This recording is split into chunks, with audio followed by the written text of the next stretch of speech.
You're watching TSN, the sports network.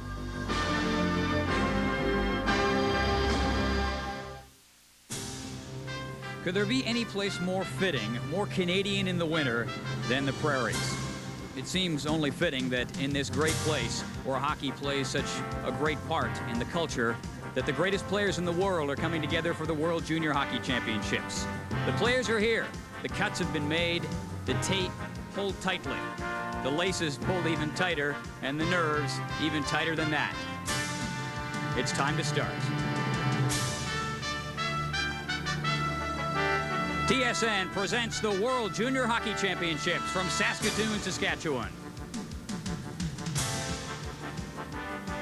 Hello, everybody. Merry Christmas. Happy holidays. Great to have you with us. I'm Paul Romanuk. We are absolutely thrilled here at TSN to be playing such a big part in this year's edition of the World Junior Hockey Championships. For the first time ever, you're going to get a chance to see Team Canada play every single game. Building up to the climactic games against the Soviets and the Czechs, there's going to be some dynamite hockey. The guys who will be calling all the action for you, Gary Green and Jim Houston, are standing by out in the parking lot, actually, soaking up a little bit of the local culture and a little bit of the cold as well. Guys?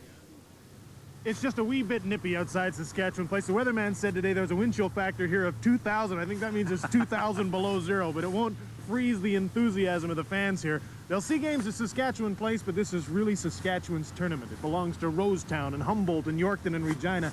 9 different Saskatchewan towns and cities will take part in this tournament. And it's really what hockey's all about, Gary. Small towns, big crowds, and long underwear. Perfect example, Friday night, exhibition game in Hanna, Alberta. That town's only 3,100 people. Jim, but 1,100 people showed up at the game between Canada and Finland. It was a great 3-3 tie. Dick Todd was so cold he had to wear 2 pairs of socks, but the enthusiasm that's been created out here for this whole tournament is absolutely exciting. There's reason for excitement because the best players, the best junior players in the world are here. I think next to the Canada Cup tournament, this is the best hockey tournament there is. You look at Team Canada alone. They've got 10 first-rounders, National Hockey League first-rounders. They've got a great team. But all of the countries have really, over the course of the last 10 years, Jim, gradually sent their better and better players because that is the significance of this tournament. It's the best in the world. It's a balmy day, and I'd love to stand out here and talk hockey with you all day, but there's a tournament going on and some opening ceremonies. We better get back inside. All right. And while you guys get back inside, I promise I'll get a couple of hot coffees up in the play-by-play position and try to warm the seats up a little bit for you. To warm you up for this tournament, the opening ceremonies.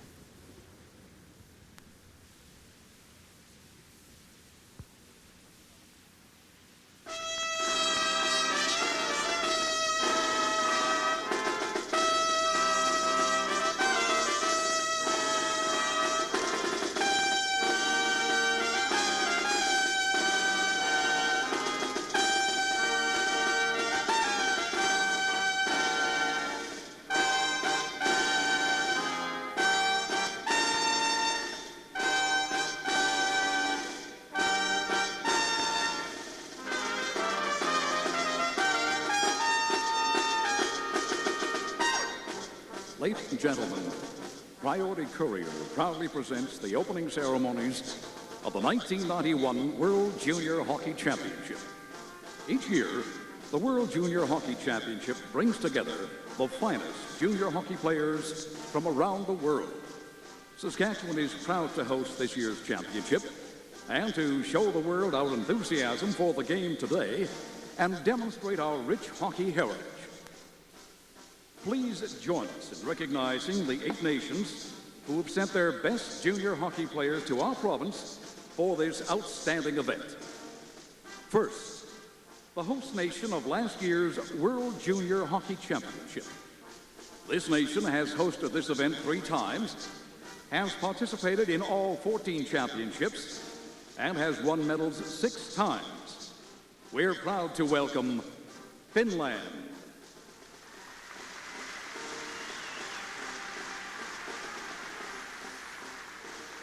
The home of many hockey superstars and the winner of many world championships and Olympic medals, this nation has hosted this event twice, has participated in the event 14 times, and has won 9 medals. Please welcome the Czech and Slovak Federated Republic.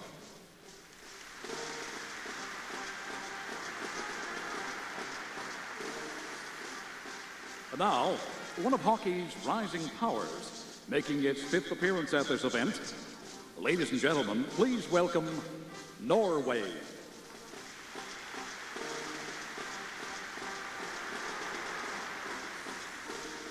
The nation that can boast of more World Hockey Championships and World Junior Hockey Championships than any other, this nation has participated in this event 14 times and has won 8 gold medals. A hockey superpower. Please welcome the Soviet Union.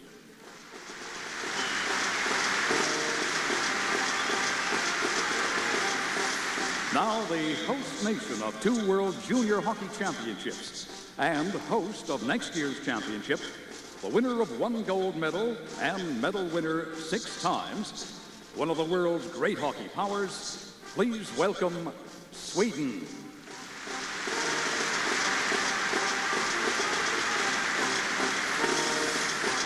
Here's the winner of last year's European B Division Championship. This is the 7th time this nation has participated in the World Junior Championship. Please give a warm Saskatchewan welcome to Switzerland.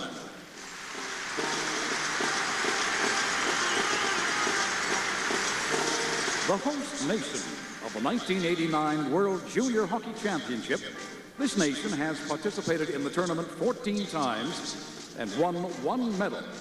Please welcome the United States of America.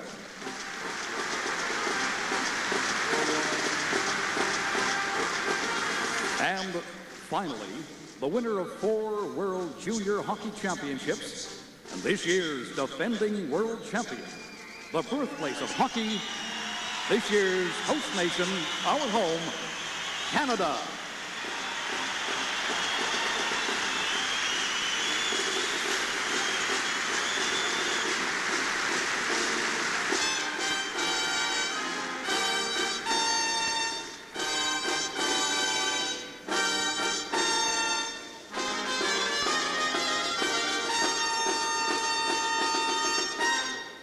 Welcome back to Saskatchewan Place in Saskatoon. I'm Paul Romanek, along with Jim Houston, Gary Green, and Bob McKenzie, as we await the start of this edition of the World Junior Hockey Championships. The International Ice Hockey Federation banner making its way across the ice. It will be raised up into the rafters and mark the start of this tournament.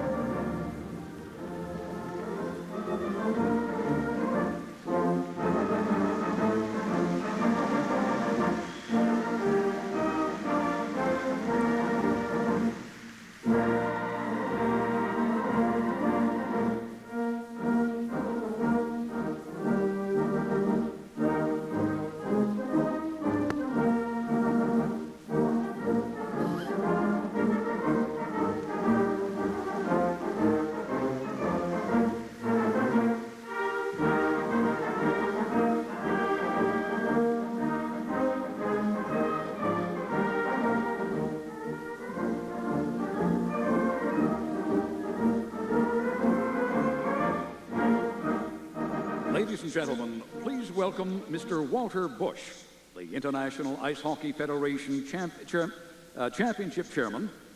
There's also Mr. Murray Costello, President of the Canadian Amateur Hockey Association. The Honorable Beatty Martin, Minister of Culture and Recreation, Saskatchewan.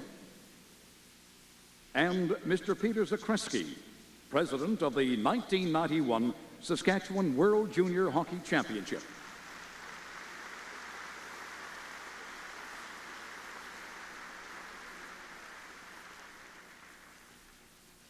Now, ladies and gentlemen, please rise for His Excellency, the Right Honorable Raymond John Matishyn, Governor General of Canada.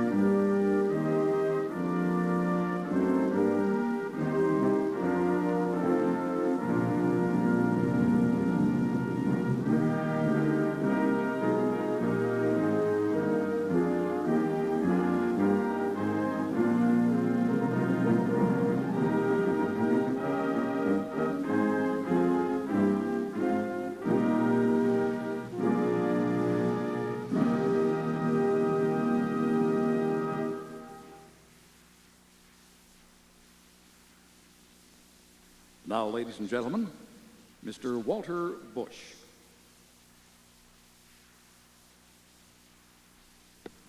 Welcome, hockey fans. On behalf of the International Ice Hockey Federation and its president, Dr. Gunther Sabetsky, and all the member federations, we wish to thank the CAHA and the province of Saskatchewan for hosting this event. I am sure you're going to see some fantastic hockey played over the next 10 days, and I'm going to assure you that these are the stars of the future, and your participation as spectators and good sports fans is appreciated. I am happy to be the chairman of the event, and I know we're going to see some great hockey. Thank you, one and all.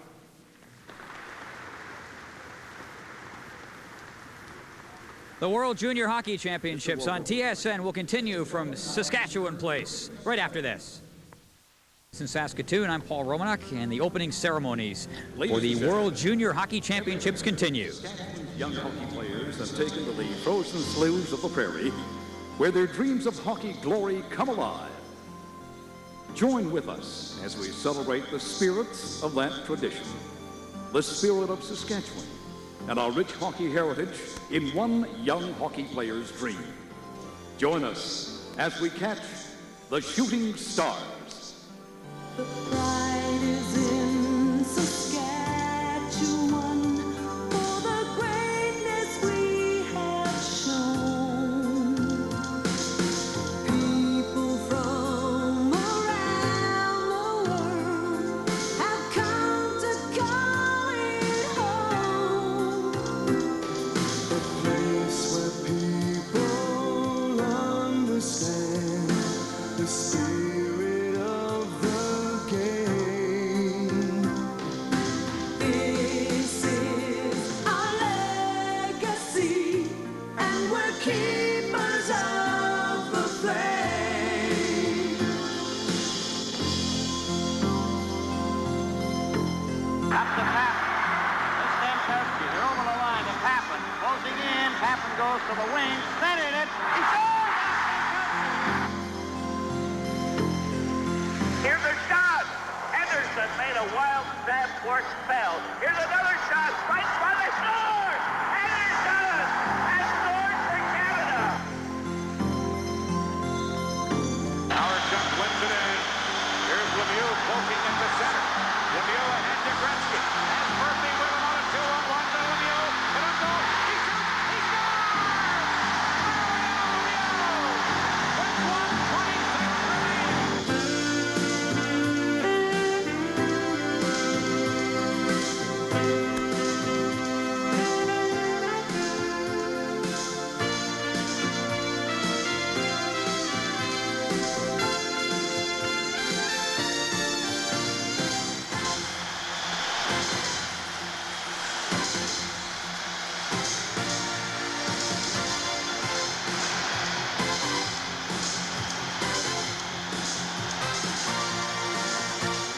Catch the shooting stars from all around the world, sharing the spirit as the magic unfolds.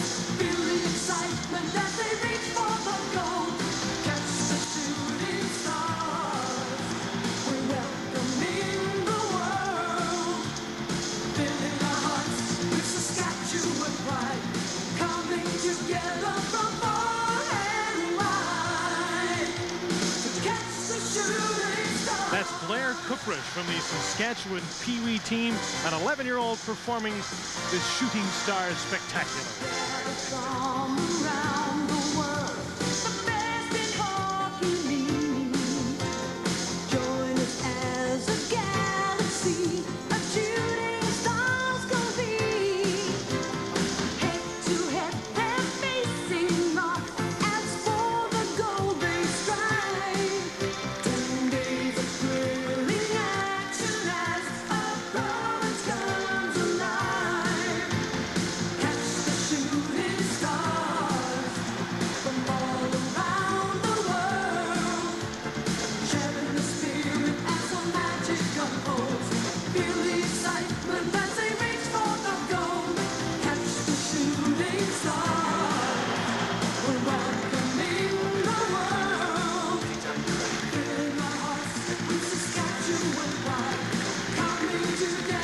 Shooting Stars are members of the Saskatoon Contacts AAA Midget Hockey Team. Saskatoon figure skaters are performing the part of the townspeople.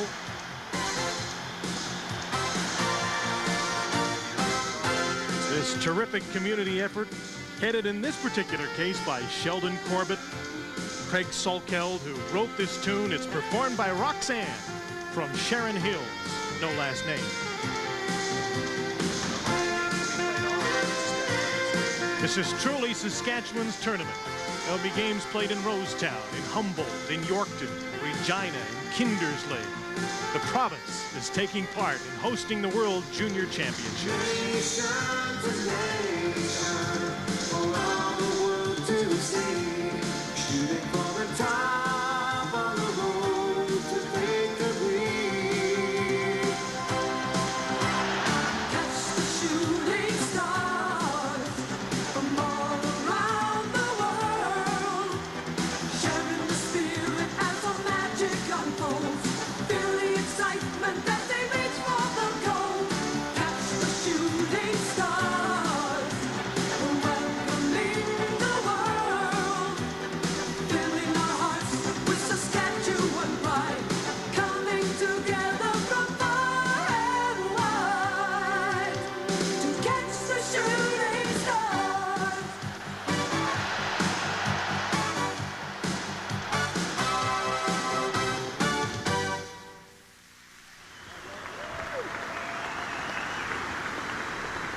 And we'll be back to meet the shooting stars of this edition of the World Junior Hockey Championships right after this.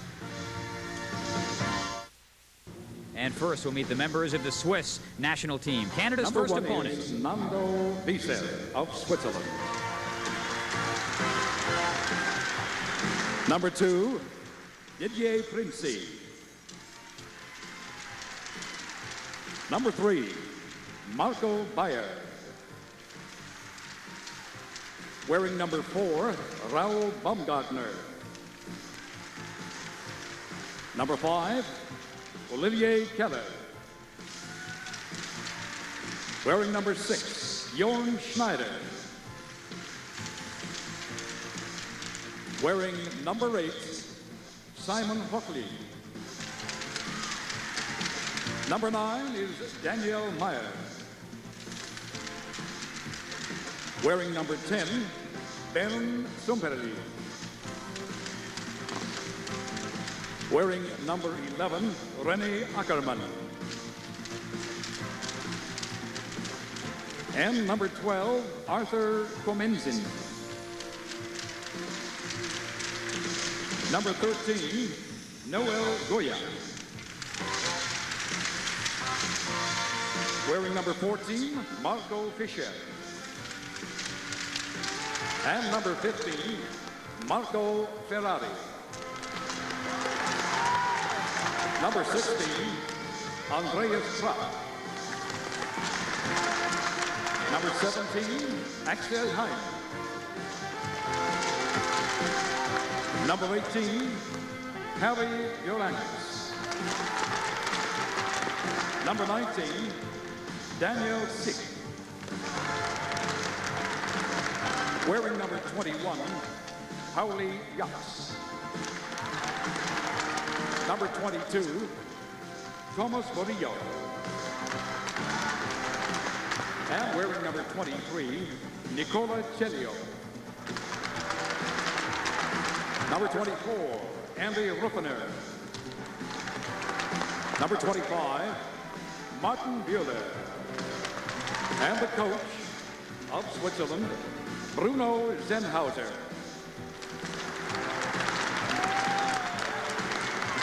There is Team Switzerland.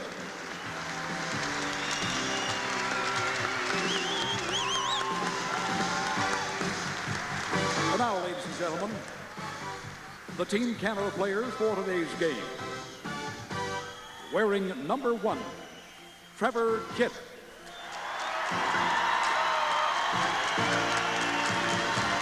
Number 2 is defenseman Jason Marshall. Number 4, Karl Dykes. Wearing number 6, Chris Snell. Number 7, David Harlock. Forward, number 8, Greg Johnson. Number 9, Pat Falloon. Number 10 is Brad May. Number 11, Scott Thornton. Number 12 is Stephen Rice. Wearing number 15, Mike Craig. Number 16, Mike Sillinger. Wearing number 18, Dale Craigwell. Number 19, Chris Draper. Number 21, Kent Mandeville. Number 22, Pierre Sevigny. Number 24, Patrice Brébois. Number 26, Martin Lepointe. Number 27, John Slaney. Number 28, Scott Niedermeyer. Number 29, Felix Poffin. Number 88, Eric Lindros. And Canada's coach, Dick Todd.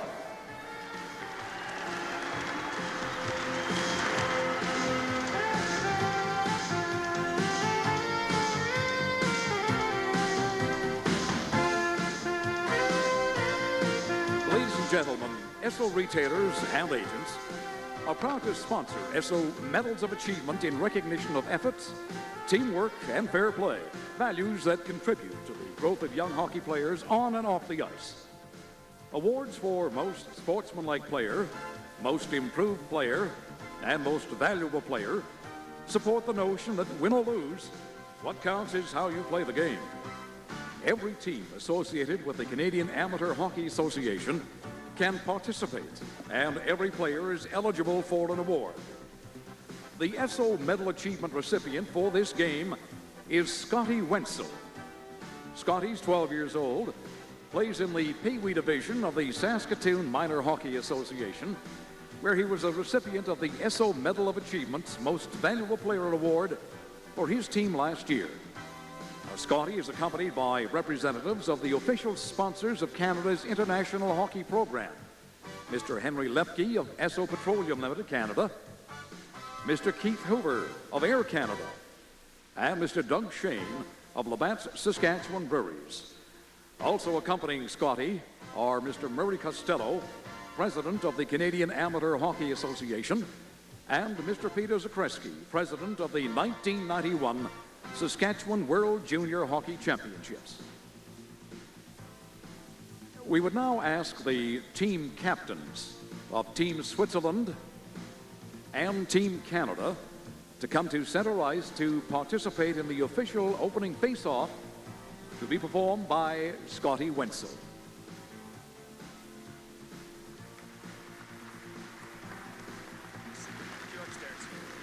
Dick Todd just informed the media and Stephen Rice late last night and early this morning that he would be the captain of Team Canada. Many expected that Eric Lindros would get that honor, but it's easy to forget that Eric is just in his draft year and hasn't played 100 junior games. Stephen Rice is a fourth-year junior and an experienced competitor. Thank you, ladies and gentlemen.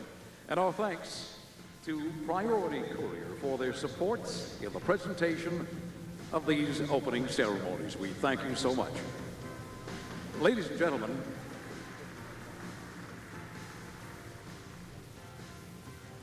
Tell you this, one of the biggest tests for any player in a tournament like this is having to stand through the opening ceremonies like that. Watching just down there where all the players were standing waiting to come onto the ice, you could see the skates shuffling, guys looking down, Eric Lindros slapping guys in the pads, looking forward to the start of this game, and you just have to kind of prepare yourself as the opening ceremonies go on, looking ahead to the game. And there's a look at Eric Lindros. You think there's pressure on this guy? Unbelievable. Who got the biggest ovation from the crowd when the team was introduced? That guy right there, Eric Lindros. This will be a remarkable test for a remarkable young hockey player. During those opening ceremonies, one of the biggest reactions from the crowd, other than the introduction of Lindros, is when they played the audio portion of the call of Foster Hewitt for the winning goal in the 1972 Team Canada Series. And then again when they played Dan Kelly's call of the winning goal from the last Canada Cup. Those two great moments from hockey. Moments where you go, I know where I was when that happened. Who knows, before all this is said and done, you may well go, I know where I was when that World Junior Tournament finished. We'll be right back.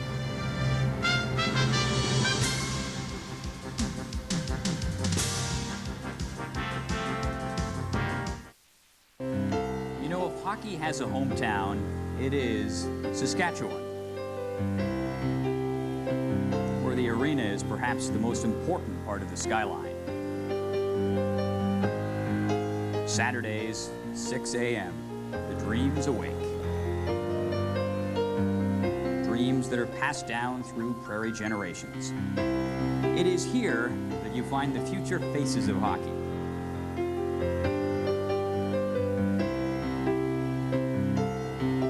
The names dreaming with wide-eyed exuberance of being engraved on a silver trophy.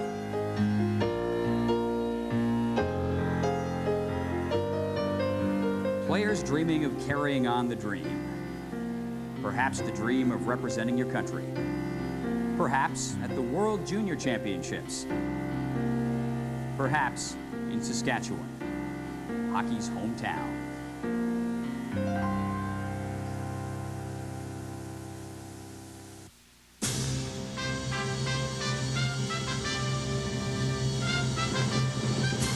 January 1990, Canada wins gold at the World Junior Championships in Finland, carrying on a history of success at this tournament.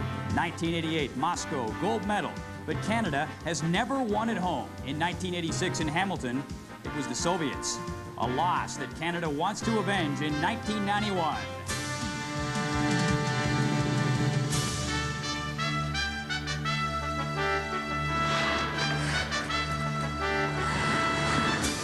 He is quite likely the most publicized player ever in junior hockey. Eric Lindros stands tall. He has the makings of a superstar. He closed out 1990 leading his Oshawa Generals to a Memorial Cup championship. And he'd love to start 1991 with another gold medal at the World Junior Championships. TSN, Canada's only network for junior hockey, presents the World Junior Hockey Championships from Saskatoon, Saskatchewan. Brought to you by Air Canada, a proud sponsor of international junior hockey. And by Esso, Esso Associates and Imperial Oil. You're on your way with Esso. And by Labatt's.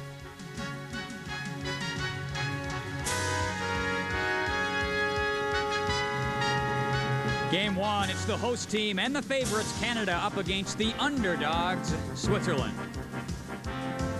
And come on inside for what should be some great hockey.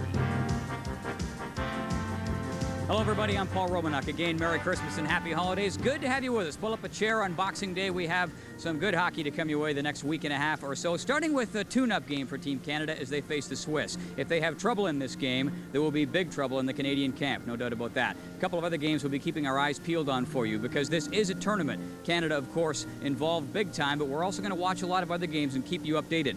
The Soviets will play the USA, the Soviets featuring perhaps the most gifted offensive player in the world, Pavel Bure. We'll get a look at him a little bit later on in the tournament. And later on tonight in Rosetown, Saskatchewan, it's the Czechs playing Norway, Norway led by a Canadian-born coach, George Kingston, and a guy many people feel will be the next head coach of the San Jose Sharks of the NHL. Coming in from out of the cold, our play-by-play man and color commentators, Jim Houston and Gary Green, talking about the fact that it is tough to win at home. No team ever has.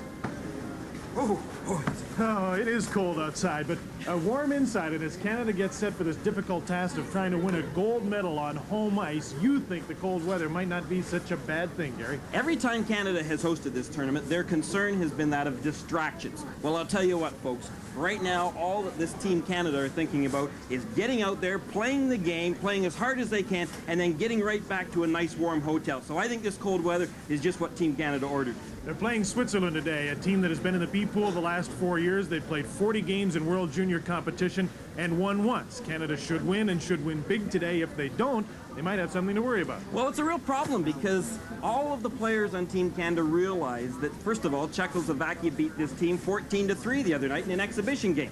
So Coach Dick Todd has got a major concern, and that is having his players overconfident. He wants to get them all into the game very early today, get the flow of the game going, stay away from any bad penalties that would take away from that flow, and they need to win big. Yes, they do, because goals for and against, as is always the case in these tournaments, could be a determining factor in the medal later on. They don't want many scored against. They want to score as many as possible against this Swiss team. We'll take our seats and call the game today as we send you back to Paul. They look pretty cold. Are you warm? I'm warm. Bob McKenzie joining us now, my partner in crime on CHL Sunday night here on TSN, and our expert during this tournament, a guy who probably knows more about junior hockey than anybody else I've ever talked with. You've been to a few of these tournaments. I'll flatter you early in the week. You've been to a few of these things. What's it like behind the scenes? Oh, it's a great tournament, and one of the reasons it's such a great tournament is because it's best on best, and so rarely in hockey do you get to see the best in the world against the best in the world on an annual basis. The Canada Cup happens once every 4 years, and it's a great tournament, but this event goes year after year, and you can't match any tournament in the world with this one for competitiveness and excitement. Now, Bob, everybody is talking about this being, not everybody, but a lot of people are talking about this being Eric Lindros's tournament. Mentioned a guy a few moments ago, Pavel Bure. Many feel he is maybe better than Lindros. Well, it's so difficult to measure who's better, and especially in this tournament. And what you'll find in this tournament, it's difficult for one individual to excel over a 7-game period. I remember in the 1989 tournament in Alaska, Alexander McGillney did not have a great tournament, but then in the final game against Canada to win the gold medal, blew Canada away with a 3-goal performance. And it's very difficult to sustain it. The teams are so good. Sweden, Finland, Czechoslovakia, the US, the Soviet Union, all these teams have very strong, sound team play, and it's so difficult for one individual to rise above that. And you'll see that with Lindros, you'll see that with Pavel Bure, Vyacheslav Kozlov, the list goes on. How difficult is it to scout these teams? I mean, a lot of people don't know a lot about 2/3 of the players in the Canadian team, hockey fans. What about the hockey team having to scout the other clubs? Tough to get a hold of names and superstars. It is, but it can be done, and there's no question about that. Dave Draper, the director of scouting for Team Canada, goes over to Europe. There are tournaments in Europe that go on a regular basis, the Under-18 tournament, the European Championships, and these are the kind of things they go and look for a measuring stick, a barometer to see what the other teams are doing. The NHL scouts all know who the best young players are coming up, so there's no reason why a good scouting staff at this level won't know the same thing. It's a little difficult in terms of their team play because this is the first time that maybe Bure, Kozlov, and some of the stars on the Soviets, for example, would play with the other guys that were on the younger team. So it's difficult, but it can be done, and I'm sure Canada's done their homework. Thanks a lot, Bob. Enjoy the tournament. Look forward to talking to you. Thank you. We have a pretty good seat right here, one of the best seats in the house, but I'll tell you right now, you have the best seat in the house. We'll be back with the opening face-off. It's Canada and Switzerland on TSN right after this.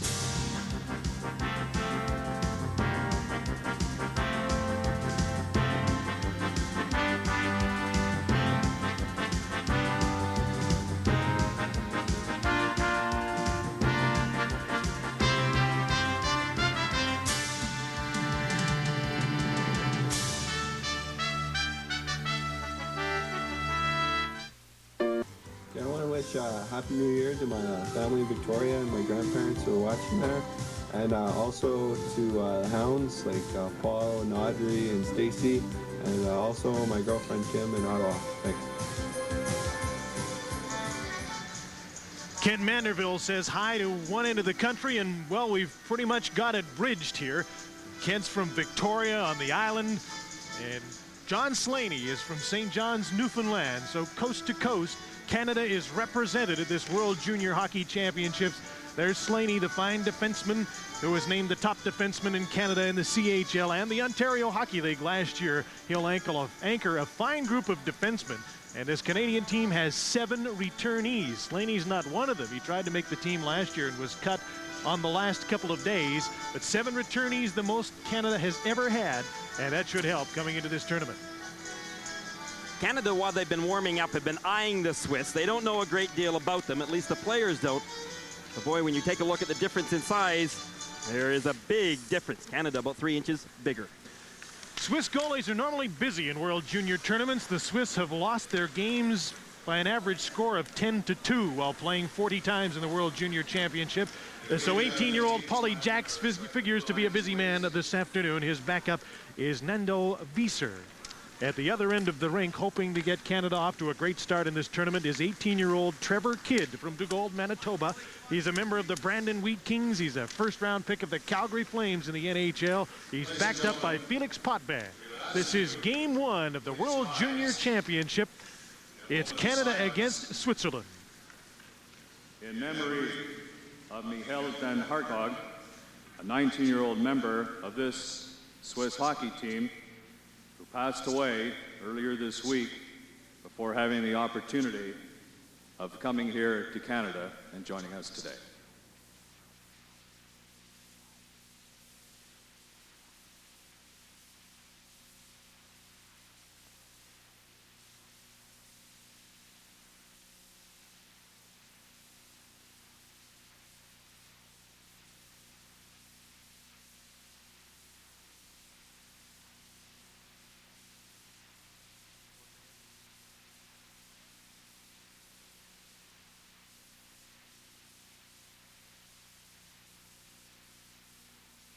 Thank you. Now we'll let our tournament begin.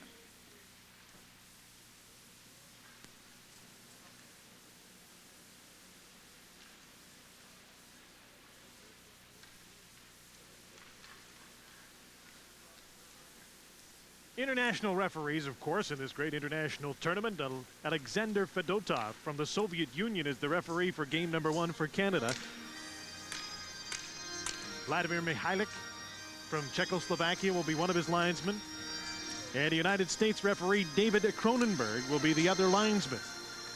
There are some interesting rule changes if you watch National Hockey League action on a regular basis that we'll try and point out to you as the afternoon goes on. But more and more the international game is taking on that NHL look. For example, that offside rule where players can clear the zone and play continues if the puck is shot in offside has been adopted in international hockey. Well, I'm surprised it didn't happen earlier, Jim, because of the fact that it's been proven that it speeds up the game, and that's what international hockey has been known for, is a fast-paced game.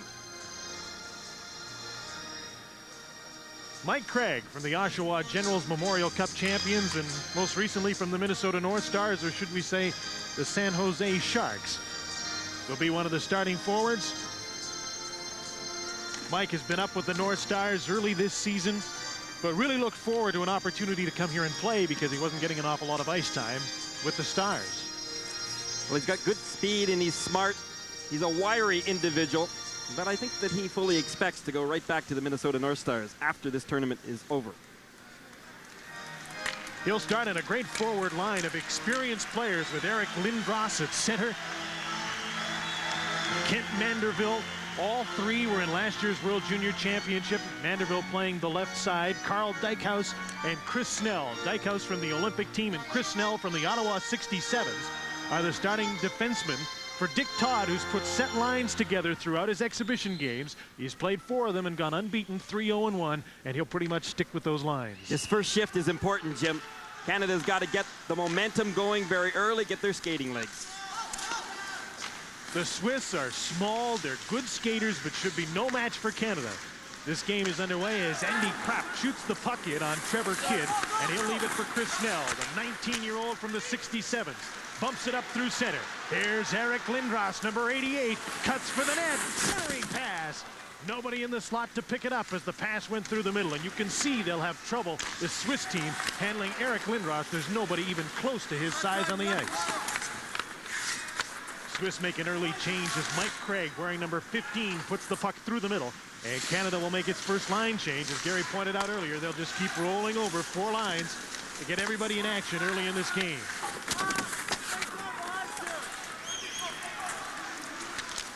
Out comes Lindros, wearing number 88, as he does for the Oshawa Generals. Now got Rice with him, and Pierre Sevigny is number 22 to the net. Scores!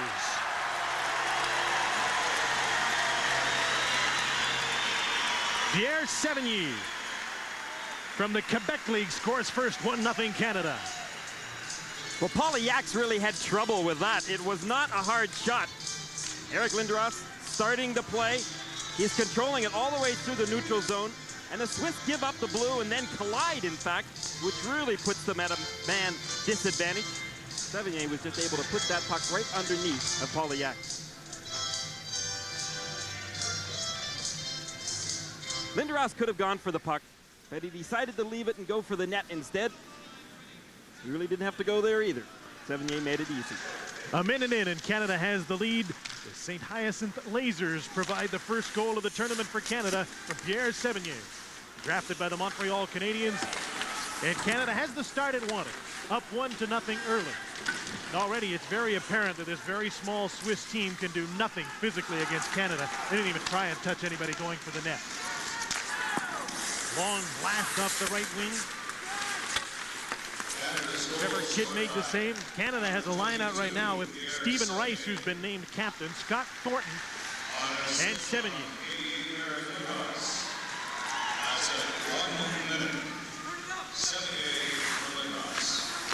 Eric Lindros gets the only assist on Sevigny's goal at the 1 minute mark, and it's 1-0 for Canada.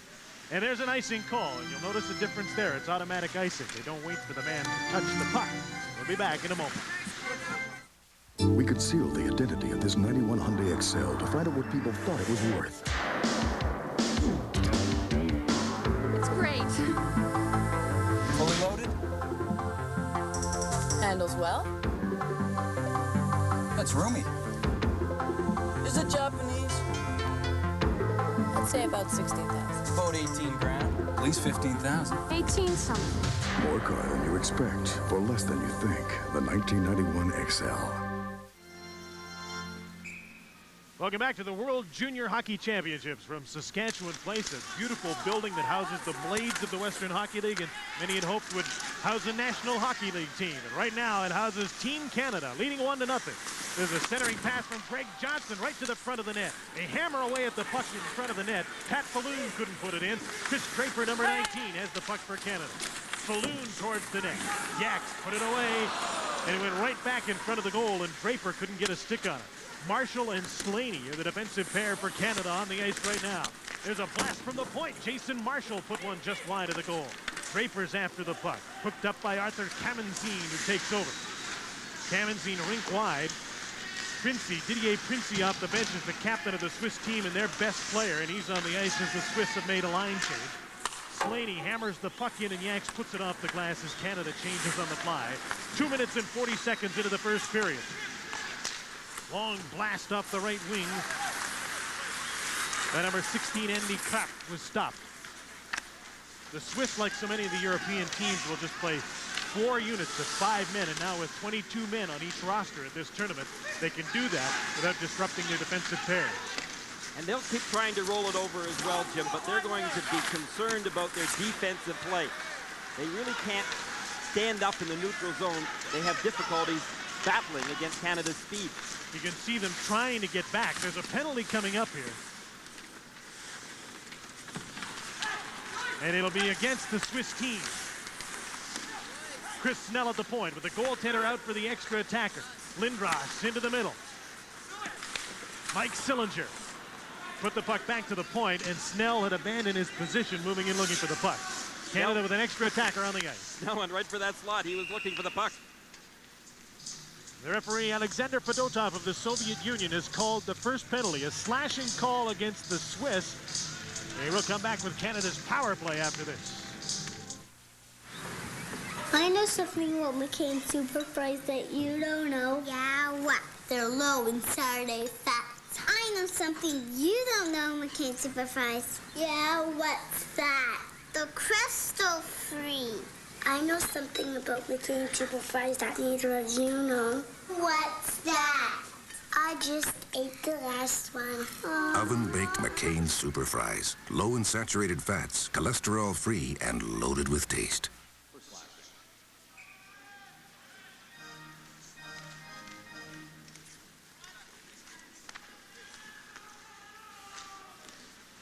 Play is just underway. Canada's on a power play. Axel Heim is off for slashing at 3:39 for Switzerland.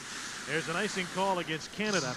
There's so many players to choose from on a power play, and Dick Todd will just, for now at any rate in this tournament, go with the regular line.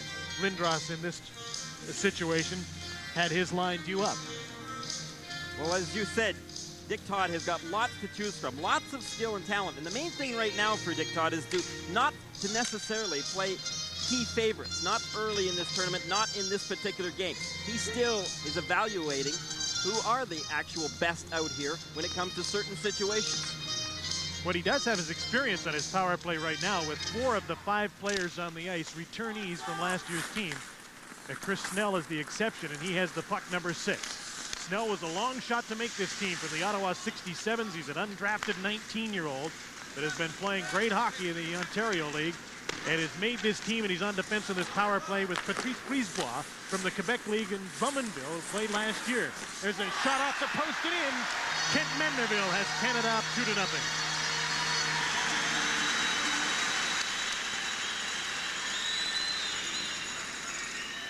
Kent Manderville wished everyone a Merry Christmas just a little while ago. Well, that was a Merry Christmas to Paulie Yaks. Manderville really didn't get much on this puck. He just chopped away at it, and you could see that Paulie Yaks looked as though he ducked. Meanwhile, the puck going right in behind him. A bad giveaway in the Swiss end zone, and Manderville taking advantage of it. Brisebois and Snell helped to set this up, moving out of their own zone. It's an unassisted goal at 4:13. They're obviously not as liberal in this tournament as National Hockey League statisticians are at giving out assists. Manderville makes it 2-0. Here's Jason Marshall from Cranbrook, BC. Number 2 on defense, trying to move the puck out of his own zone. Turn back, Pierre Sevigny, number 22, has the puck for Canada. Playing on a line with Scott Thornton from the Toronto Maple Leafs and Stephen Rice from the Kitchener Rangers and New York Rangers. And the captain of this team just named officially this morning. He found out late last night. I think that takes a little bit of the pressure, Jim, off of Lindros. He's got enough here at this tournament. He's one of the alternates along with Chris Draper, named by Dick Todd. Both teams are changing on the fly. Sevigny trying to go for the net. He just ran right over his man, number 5, Olivier Keller. Chris Draper plays the puck back to David Harlock, University of Michigan Wolverines. Over to Brisebois, to Falloon, a break for the net. Here's Johnson. Nice play by Keller to get back and sweep the puck away. Here's Falloon to the front of the net, and Draper couldn't get a stick on it. David Harlock keeps the puck in behind the net. Johnson is after it. So is Chris Draper, who's checked from behind by number 14, Marco Fischer. Keller up the boards to Meyer, and the Swiss get no further than center. And that's the way the Canadians would like it in this game, as they move in offside. Well, not only did Kent Manderville play for last year's gold medal winning team, but he also played for Team Canada this past summer in the Goodwill game. So he's got some good international experience. From the Cornell Big Red, he says his favorite player is Joe Nieuwendyk, who also played at Cornell, and they may one day play together with the Calgary Flames.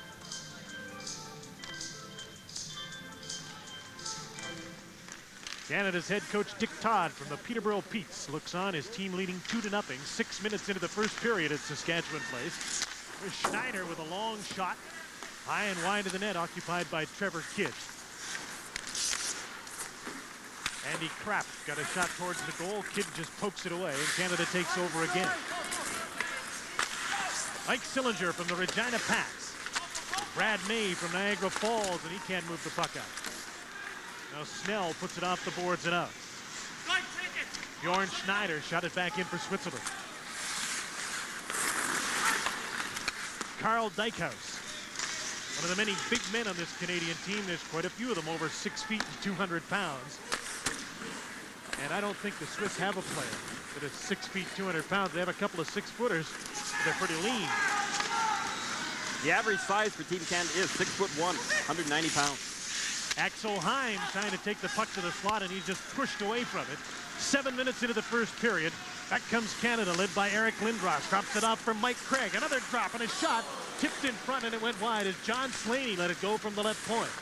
Vanderbilt and Craig behind the net. The centering pass went by Lindros, and John Slaney chases it to center. Over to Jason Marshall. Slaney breezed by Schumprelli. Manderville shot off the wing, stopped by Yaks, and he held on and stopped the play. Well, with the way that Paulie Yaks has played so far in this game, I'm surprised that Team Canada are not shooting more. They're trying to get in fairly close on Yaks before taking the advantage of their scoring opportunities. Some good backhand passes. There's Lindros carrying that puck to the neutral zone, as you'll see him do a lot in this tournament for Team Canada. The shot clock shows 4-4, but the score is 2-0 for Canada. They had some trouble with the Swiss the last time they played them in this tournament. In '87 in Czechoslovakia, and were just able to beat them 6-4. They're 5-0 against the Swiss team in this competition, and have hammered them a few times. There have been some 12-1 and 12-3 scores in there.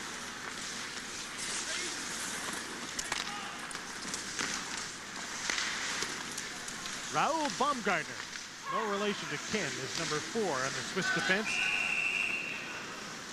He's in poking at the puck as it's held at the Swiss bench. The coach of the Swiss team, Bruno Zenhauser, was a very aggressive player himself in the Swiss Elite League, Jim, and he wasn't an overly skilled player, but I think that's why they have chosen him for the coach of this team, is to try to bring the heart to this hockey club. And they are such great underdogs that they need more than heart. The team language is German, but there's quite a mix, as you can imagine, from Switzerland, of Francophones, of Italians, and Germans on this team. Very popular sport, ice hockey in Switzerland. In fact, their leading spectator sport now. It's not uncommon for them to draw 15,000, 16,000 people for their Swiss Elite League. Another example of the automatic icing that you'll see here instead of touch icing as we play it in North American hockey. Pat Falloon is a big scorer for Spokane. Last season, he scored 60 goals, 64 assists. And what makes him a talented scorer is also the fact that he's such an intense player out there, and we saw that on his previous shift. Good line with Johnson and Draper. Falloon got a shot on goal. Yaks made the save, had to make another stop as the puck went off the side of the goal. Pat Falloon backhanded the puck in front, and Johnson was tied up by Sig in front of the net. The first body check of this game is thrown by Chris Draper as he hammered one of the Swiss players into the board. Canada have been very kind to the Swiss so far in the body department. Falloon, Johnson, and Draper in over the blue line with Dykhouse and Snell back at the point. Now the Swiss get control and try and move it out of their own zone. Kamenzin sent the puck down the ice. And it's icing against Switzerland. 11:23 left in the first. Canada's leading 2-0. And here's Paul. Well, I mentioned a little bit earlier on that you will see every single game that Canada plays in this tournament. Our next action, Canada against the U.S. The U.S. playing the Soviets this afternoon in Prince Albert in another game. We'll update you on that a little bit later on. That's the first real big test, and I mean big test of this tournament. Canada always seems to have trouble with the United States, and it's a game they have to win if they have gold aspirations. Right now, it's the Swiss they're trying to deal with, and they're up 2-0.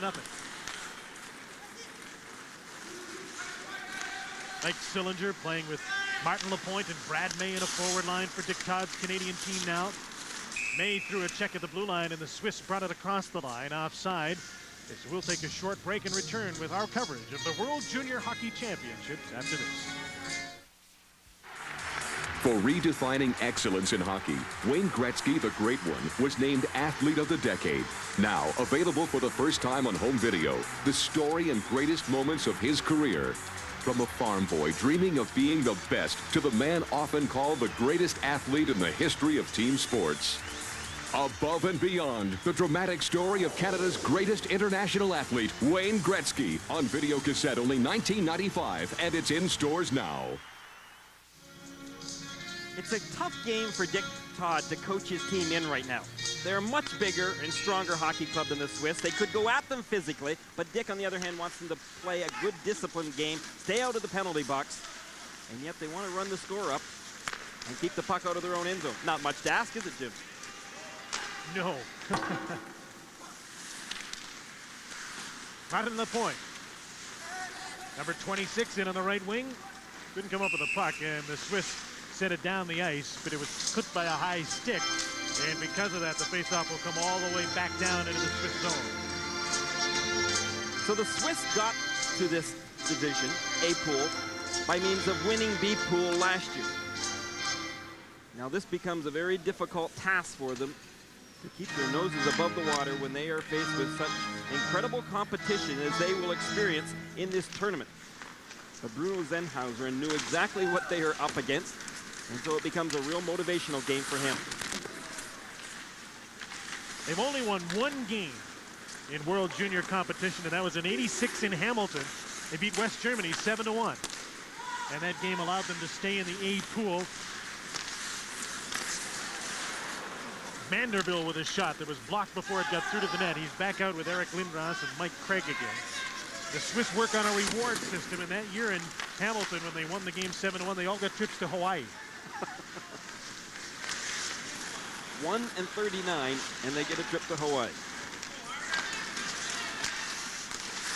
Murillo shot the puck in wide of the net.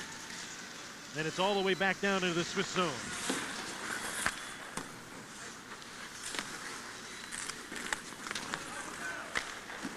Ferrari. This pass was intercepted. Vanderbilt in front of the net. Couldn't slip the puck over to Lindros. Baumgartner carrying the puck for Switzerland. Long blast in on Trevor Kidd, who stops it and holds on.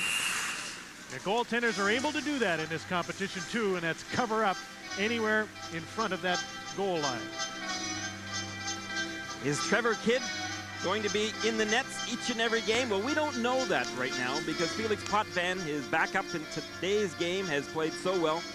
Trevor Kidd, Calgary's first-round draft pick in 1990.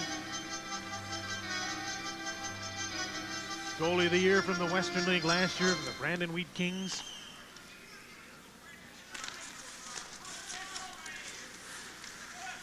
Carl Dykhuis is playing with Dave King's Olympic team this year after playing in the Quebec League at Hull last season.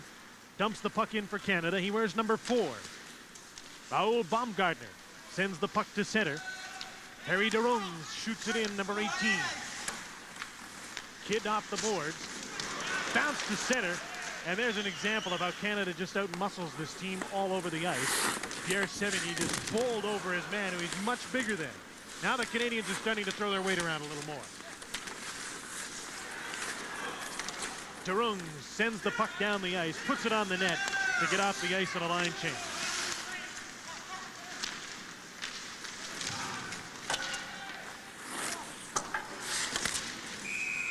Stephen Rice had his man lined up, and he was going to run him through the end of the boards out to Rosetown as the whistle went.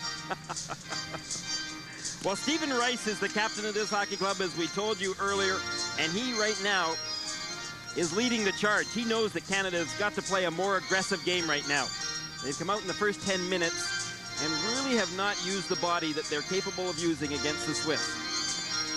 We had a camera follow Stephen Rice through a few days of training camp, and we'll see that during our intermissions. A diary with Stephen Rice, the captain of Team Canada. Here's Pat Falloon, number 9, trying to dig the puck out for Chris Draper. Draper's number 19. Greg Johnson passed it off. Draper, lots of room. He passed it off for Slaney, who's moved in from the left point. A shot just across the goal mouth. Jason Marshall in behind the net. Greg Johnson out of the University of North Dakota. Comes up with a puck in front in the air, and Draper couldn't knock the pass down. Canada scored twice early, but now with 8 minutes to go in the first period, they have a 2-0 lead and would like to add to that. Vanderbilt and Sevigny have scored.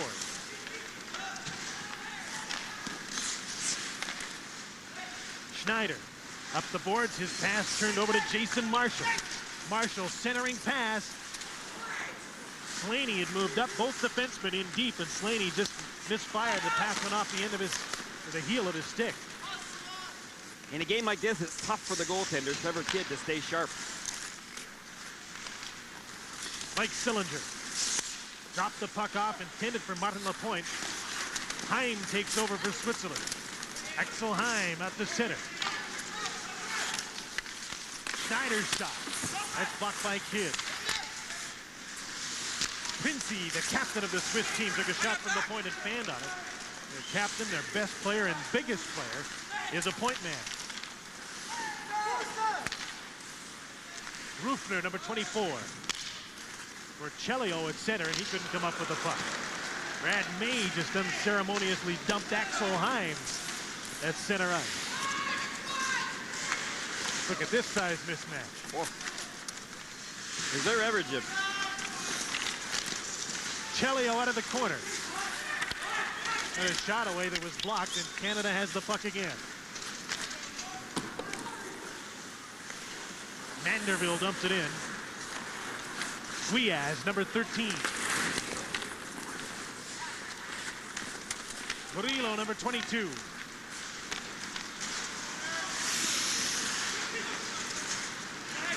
There's Mike Craig taking over for Canada, number 15. Craig, Lindros, and Manderville, again the forwards. It's Dykhouse and Snell playing in the blue line. Here's Lindros. Blasts one off the post. Lindros towers over everyone at 6'5" and 220. They have to pile up a few of these Swiss players to get up to his level. You sure would. That's exactly what Lindros has got to do more. This line has been guilty of trying to be too good-hearted. They've been passing it back and forth in the slot. Manderville with a shot, and he didn't get much on that. Kent Manderville, number 21. To the front of the net, and Polyax covers up and holds on. 5:28 left in the first period. 2-0 Canada from the World Junior Championship. It's winter. Let the games begin.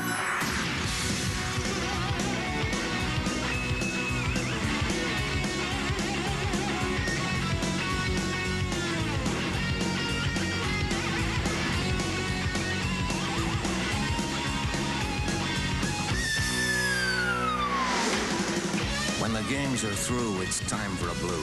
Labatt's blue. It's the way we play.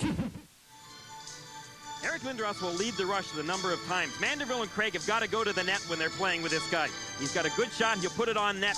Get there. Big rebound came out. Mentioned the size difference. Canada's average size, as you pointed out, is 6'1", 190 pounds. The average size of the Swiss team is 5'10", 172 pounds. 3 inches and 20 pounds on average. The difference between these two teams. Here's Sevigny to Scott Thornton. His wrist shot was blocked. Marco Ferrari, number 15, sends the puck down the ice, and there's an icing call against the Swiss. The height, the weight, add in the strength, add in the speed, and the abilities to shoot the puck, and this team dominates. The problem being, in a game like this, is that you become very confident early in this first period that this is going to be a cakewalk. And you can develop some bad habits. I saw Lindros' line 2 shifts ago. They were bunching up in the slot area. They weren't going to the net. And that isn't unusual when you've got lots of confidence. Loose puck to the front of the net that Yaks couldn't handle. He was able to handle that second shot.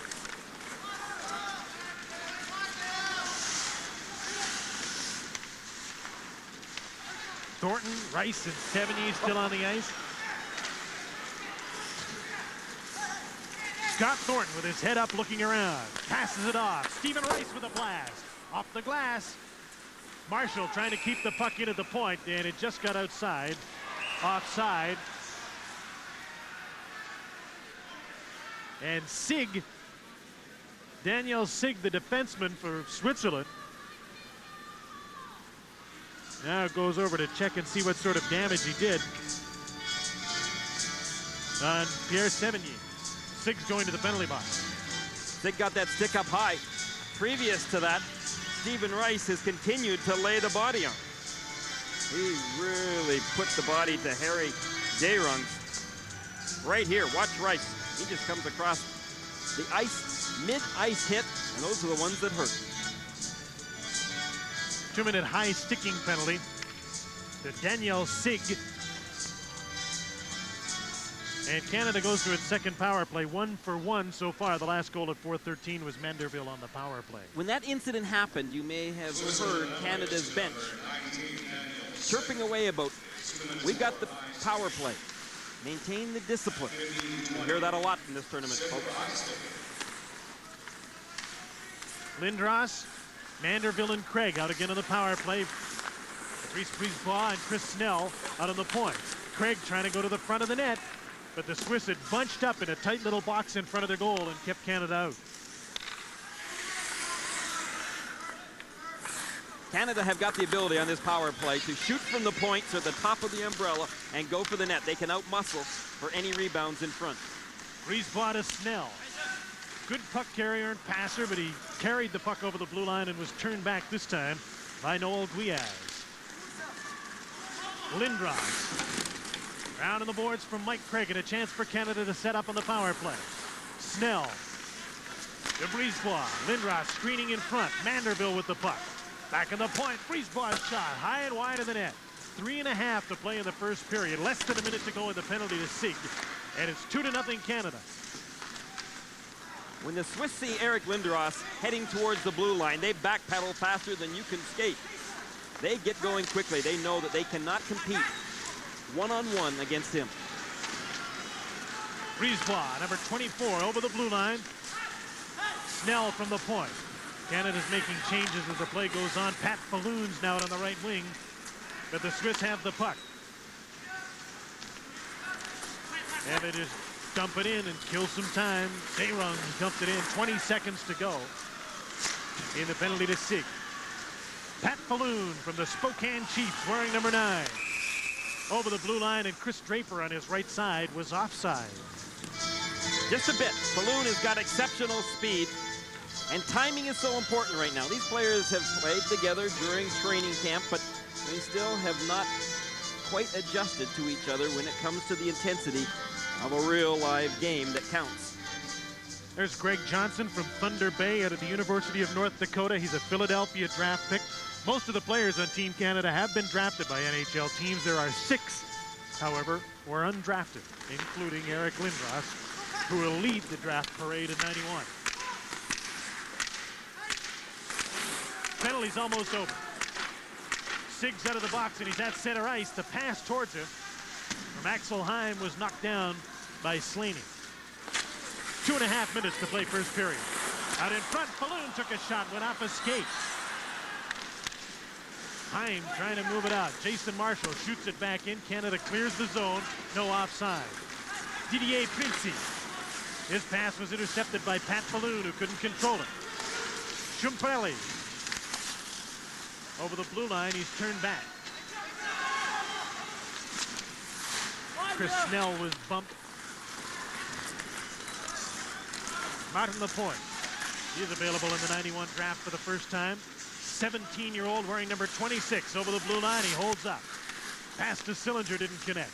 Chris Snell moves up on the right side. He's bumped.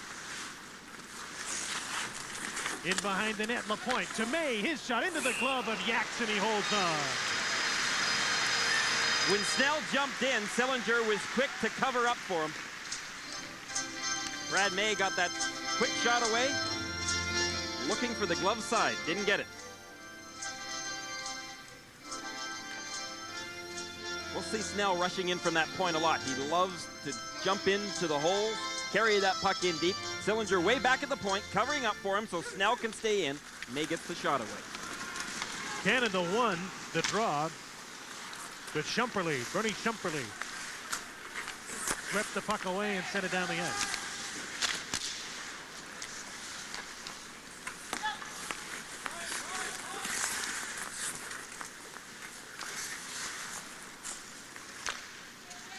Just over a minute to play.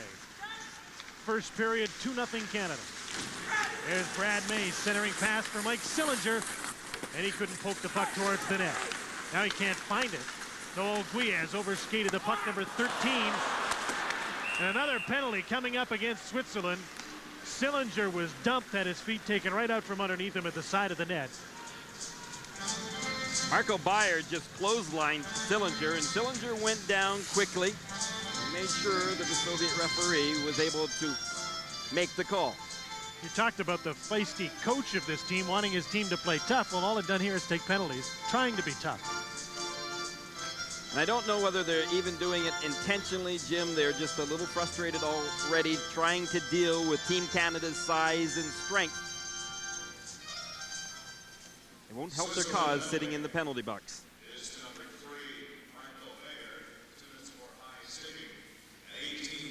Swiss so far killing penalties, Jim, have really bottled up the slot area especially, have protected Paulie Yaks fairly well. And Canada haven't been able to get their shots away. Canada's on its third power play, 1 for 2 so far. Rice, Sevigny, and Thornton out front. Slaney and Marshall on the points for this power play. Jason Marshall, number 2, to Scott Thornton. Pierre Sevigny. Thornton to Marshall at the point. Fake the shot into Thornton, side of the net. Sevigny can't get the shot away. Loose puck at the side of the net. Just about got over the goal line. Not quite. It was right there. And Rice couldn't get it all the way across. Now Slaney. Into the middle. Sevigny's pass. Thornton's shot is blocked by Yaks. Another shot is stopped by Yaks. Thornton's shot. Blocked at the defense and cleared but not out. Marshall is poke check. And the long blast on Trevor Kidd is stopped. As the period comes to an end, Arthur Kamenzin got a chance for Switzerland. Time ran out with a minute to go in the penalty, and the power play will carry over, but this might be looked upon as, well, a partial victory for Switzerland to hold Canada to 2 in the first period, and they were only outshot 15-9. I don't think Canada will be happy with their play in the first period, but they've warmed up from coming in from the cold. And they do have the lead. In game number 1, it's Canada 2 and Switzerland nothing. Here's Paul Romanov. All right, coming up during our first intermission, gentlemen, we will follow a number of the players on Team Canada, in particular Stephen Rice, through the training camp. We'll get a behind-the-scenes look at that. We'll also hear from Bob McKenzie. We'll talk a little bit about goaltending, and it's important in this tournament. It's 2-0 Canada after 1. We'll be right back. We are finished. 1 period of play. Team Canada leading Switzerland by a score of 2-0. I'd like to wish a Merry Christmas to my parents back home, my relatives, my grandma and grandpa, the rest of all my friends in Markham, Niagara Falls, and Toronto, and my girlfriend, Bridget.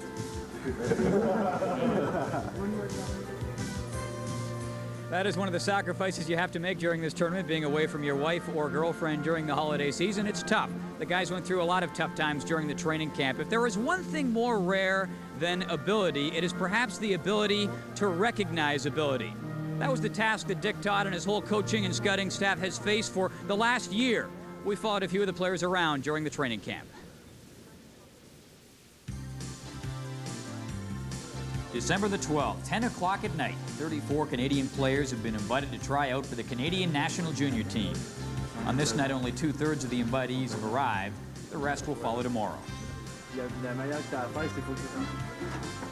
Once inside, time to prowl the halls. Take a look and see if they can find a room that they can call home at least for the next week or so. And once they've found it, time to stake out their claim. And that always includes finding a place to hang the blades.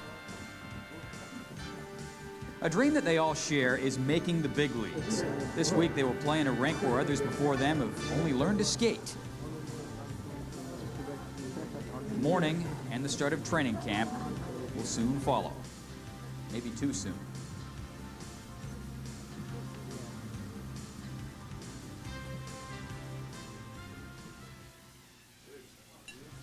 There are 7 returnees at this year's camp, among them Stephen Rice, the guy we followed around, drafted by the New York Rangers. There will be 18 first-round NHL picks at camp and not enough room for everyone. A berth on the team could well be a passport to a dream. On the other hand, airline tickets await in case of an early trip home. There is an extra spring in most steps because of the cold, but more because of the anticipation.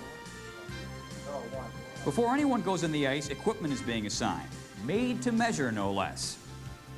At 3:15, Steve arrives with Eric Lindros and Trevor Kidd, and he's already running behind schedule. It's really hectic right now. I'm on the ice in an hour. I gotta go to the hotel, get my contact lenses. I can't see right now, so I just trying to get things organized right now, first of all. How'd you like, where were you, Binghamton? Yeah. How'd you like that? It's great. You like the minors? Yeah, it's not bad. It's pretty good hockey. There's some good hockey players there. After renewing old acquaintances, straight to work.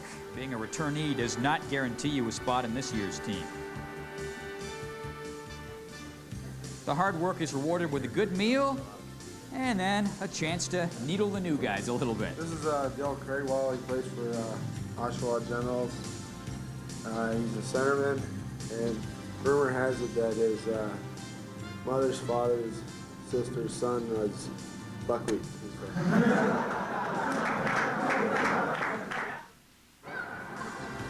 Nobody was laughing the next morning at 7:30 when they got their wake-up call. Coach Dick Todd has scheduled 2 practices a day. 2 a day. Well, we got we got a long afternoon today, and then we're back on the ice tonight, so another practice tonight, and I'm probably just going to try to rest, get some sleep right now. A little bit of lunch with friends is welcome, but not as much as the downtime slated for the afternoon. All is quiet right now, but the evaluation has started. It's been a little difficult with us losing that forward, short the forward for the breakouts and stuff. After the second squad is finished, everybody enjoys a meal and some Christmas cheer. I'd like to wish a Merry Christmas and a Happy New Year to everybody in Kitchener-Waterloo, my family, my girlfriend, and my grandmother. Happy New Year. And we'll follow Santa Stephen Rice through the rest of training camp a little bit later on in this game. It's 2-0 for Canada. 1 period down, 2 to go. We'll be right back.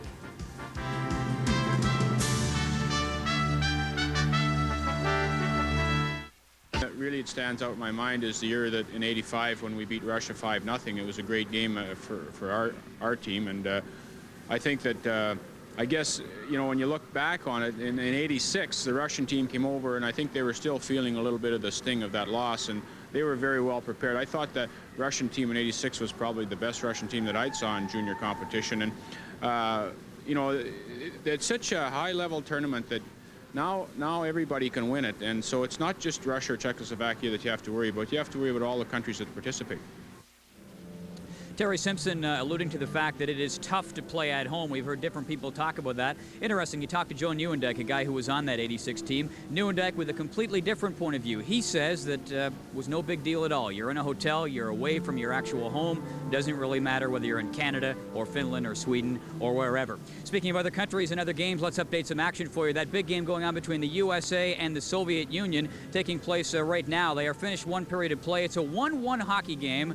And not surprisingly, the guy who we talked about a little bit earlier, Pavel Bure, has scored the goal for the Soviets. Many feel he, and not Eric Lindros, is the most gifted offensive hockey player anywhere as far as junior competition is concerned. Game's coming up a little bit later on. The Czechs and Norway, they will play tonight in Rosetown, Saskatchewan, and playing here in Saskatoon a little bit later on tonight. The Scandinavian rivals, Sweden and Finland, will get together. Lots of action going on. We will update you on all of it throughout the course of this tournament. After 1 period of play, it is 2-0. Team Canada leading Team Switzerland. We will be back to Saskatchewan Place momentarily.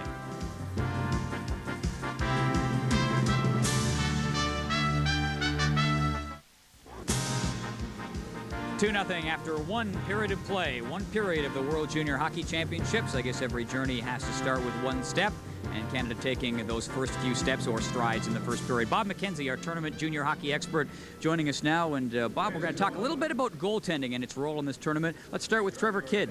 Is he the guy that can do it? Well, I think he's a prototypical pro goalie, and what that means is Trevor Kidd loves to come out and challenge the shooter. That's what made him a first-round pick of the Calgary Flames, and that's why all the NHL scouts are so high on him.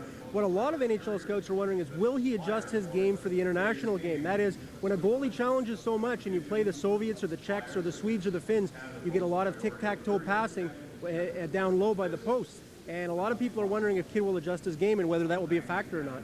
Now, I hate to do this. I really do hate to do this, but I was reading your column in the Hockey News. You said that Mike Torkia could perhaps be the hero of this entire tournament. He, of course, was a candidate to be in goal for Team Canada. I really do hate to do this. He didn't make the team. What happened? Well, Torkia had a great camp, and it came down to a choice between him and Felix Potvin, and they decided to go with Potvin, and that's their decision. I like Torkia because he does stay in the net, and he would be suitable, and we saw him last year in Memorial Cup play. He was outstanding. Felix Potvin, should they feel the need to go to him in this game, not in this game, but in this tournament, I don't think they'll hesitate because like Jimmy Waite, like Stéphane Facette, some of the great goaltenders out of Quebec, he plays a very reflex-type style, stays in the net, and is able to cope with that European-type play.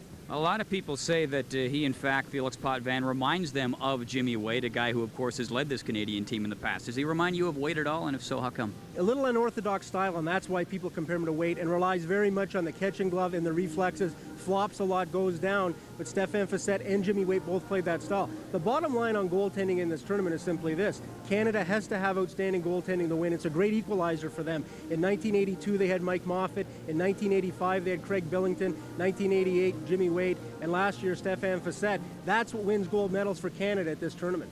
I'd agree with you 100%, although goaltending was not a factor in that first period. Canada is leading by a score of 2-0. Shots on goal 15-9 in the first period, favoring Team Canada. Lots more still to come from Saskatchewan Place after this.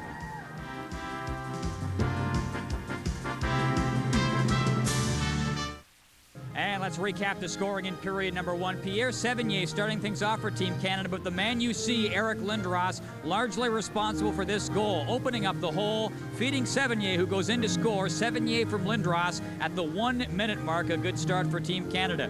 Goal number 2 coming on the power play. Kent Manderville will score it by crashing in towards the net and zipping one upstairs, unassisted on the power play for Manderville at 4:13. Shots on goal 15-9 for Team Canada. 1 for 2 on the power play. They have 1 minute to go in a power play to start this period. Here's Jim and Gary. Canada got off to a good start, got a 2-0 lead. Probably should have a bigger lead, or we're a far inferior Swiss team, Gary. Well, the problem is you play to the level of your competition, and right now the Swiss aren't much of competition.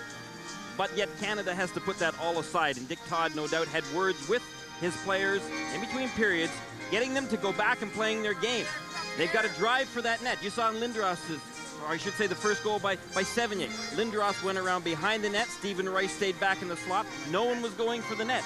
In Manderville's case, well, he got the shot away. But this team has got to shoot more and drive for the net.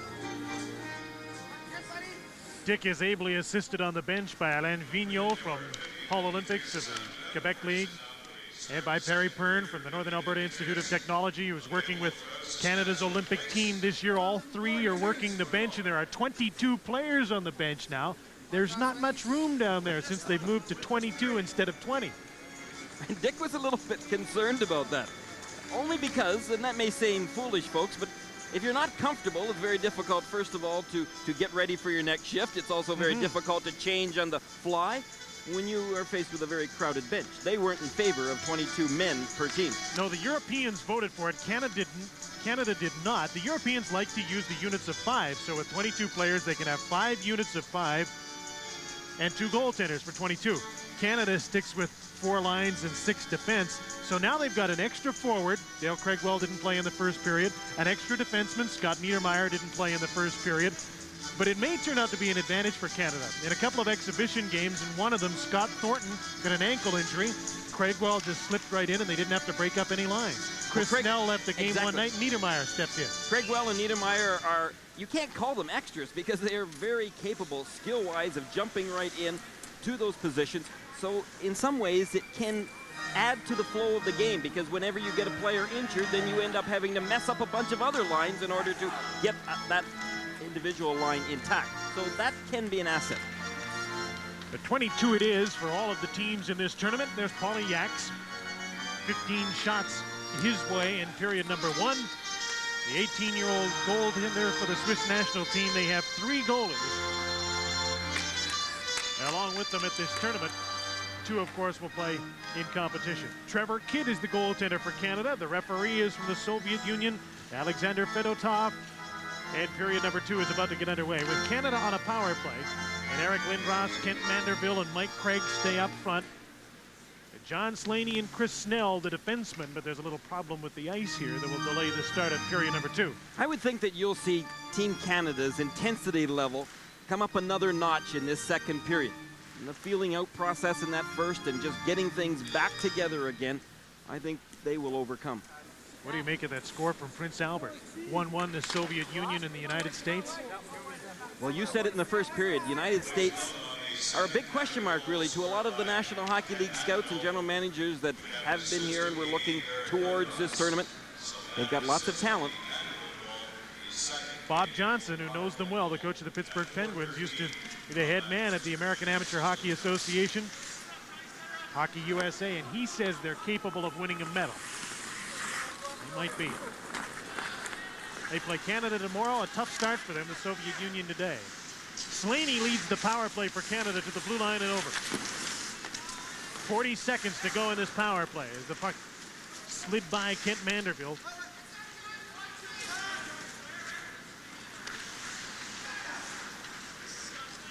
John Slaney, number 27. Stick handles towards the goal. Stopped by Yaks. Another save by Yaks. What a great play by Slaney, but an equally fine save by Paulie Yaks. Slaney walked right around the Swiss best defenseman, Princey. He looked like he was just standing still. In fact, I think he was. Now down to 5 seconds left in the penalty. Byer getting set to come back on the ice. Mike Craig in the corner. Couldn't come up with a puck. Alex Heim has it. The penalty's over. The Swiss are back at full and even strength with Team Canada. Alex Heim. Centering pass.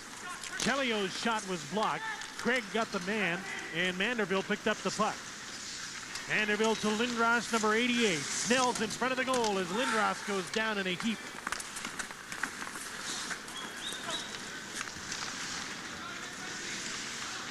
Back comes Byer. His long shot on Trevor Kidd is stopped. Chelio, number 23. Canadians have changed on the fly. David Harloff. Brisebois and shot down the ice. Noah Guiaz back after the puck, and it just got to the goal line and is icing against Team Canada. So John Slaney loves to rush with the puck. He's a very mobile defenseman with good speed. Last year he was the OHL's top defenseman, and he goes for it right here. He moves to his left, then right back to his right. He caught Princey standing flat-footed and walked right around him, but he could not get that puck up and over Yaks, who had fallen and committed himself very early. John Slaney is not only a very good hockey player, but a member of the all-scholastic team in the Ontario Hockey League last year from St. John's, Newfoundland.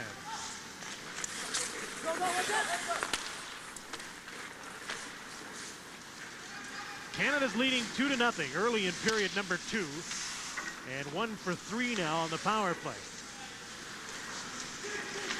Patrice Brisebois. Pierre Sevigny dumps the puck into the corner of Stephen Rice, and he couldn't hang on to it. Raoul Baumgartner gets the puck to center where Ackerman dumps it in for Switzerland. Brisebois is the first man back. Round to Rice. He's with Sevigny and Thornton as they skate through the middle. Canada continues to go with these set lines they've played with for the 10 days they've been together.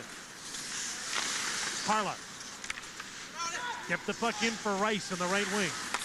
He's thrown his body around pretty well in this game. Thornton with a shot. Sevigny behind the net. Centering pass. Canada was on a line change. There was no one in front of the goal. Harry Dayrung dumps the puck in. Ackerman in after it, but Kidd played the puck up the board. Jason Marshall's back for the puck. Greg Johnson with Pat Falloon. Centering pass. Didn't get out front to Falloon. Now the shot from the point is blocked by Paulie Yaks. Falloon picks up the loose puck. The centering pass for Draper. He has to chase it to the corner. Leaves it for John Slaney. Into Greg Johnson out front. Falloon can't shoot it. Draper can't get to the puck. Another shot is stopped by Yaks. And this is exactly what the Swiss wanted today. If they were going to stay close, they knew Yaks would have to be great. He's been pretty good, hasn't he?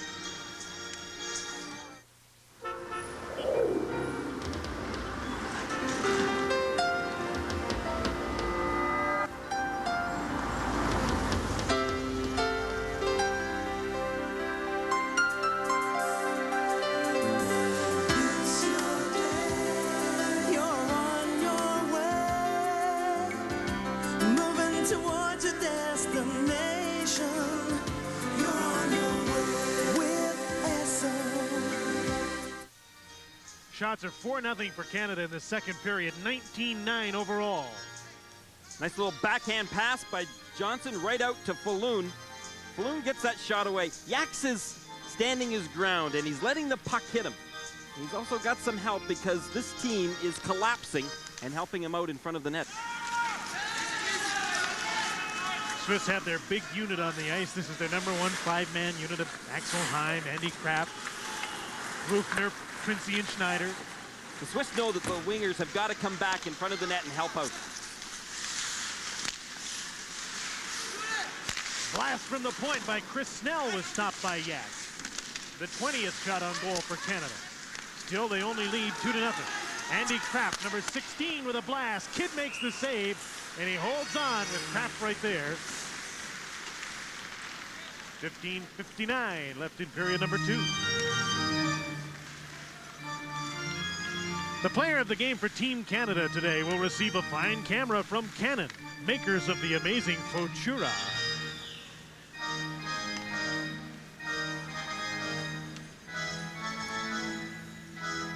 Well, when Andy Kraft got that shot away on Trevor Kidd, Kidd had a little trouble with it, Jim, and that has been a problem for as long as this game's been invented. When a goaltender doesn't get any work through the course of the game, and he stands there, tries to keep his focus and his attention on the puck, but if you don't get any work, and you're now well into the second period, it becomes difficult to stay sharp. There have been 10 Swiss shots, and maybe a couple of really good hard ones. And none that were any more than directly at Trevor Kidd. Lindros, Manderville up front again as Lindros just ran over Burillo. Thomas Burillo just finally got his stick and is back in the play now. He's not quite sure what country he's in, though. Right in front of the net, hacking away at the puck was Lindros, and he couldn't put the backhander in as Brisebois takes over at center. So Mike Craig in. Lindros overskated the puck. Schumperle got it to center. Here's Burillo. He's obviously all right after that hit. Gets the puck to Chelio in front of the net. Poked away by Lindros, who is back on the play. Lindros, number 88, to Stephen Rice in the right wing. Manderville heads for the net. A pass to the front of the goal, and Beyer shot it down the ice, or at least to center. John Slaney to Jason Marshall that hit a linesman. Scott Thornton with the puck at center. Sevigny trailing on the play. Rice goes to the slot. Thornton in front of the goal. Rice turned around and took a shot that went to the corner. And the Swiss clear the puck to center once again, and there'll be a penalty called. Ackerman went down at center ice, hooked from behind, and Canada leading 2-0 will now play shorthanded as Jason Marshall goes to the penalty box. We'll be back with a look at the Swiss power play when we return to Saskatchewan Place in a moment. I looked up, and that was it. I knew what I wanted to do. I made up my mind to get as close to those planes as I could, and close to the people who made them fly. We felt we were part of something important, and we knew it would grow. The planes may change, but the people, they still make them fly.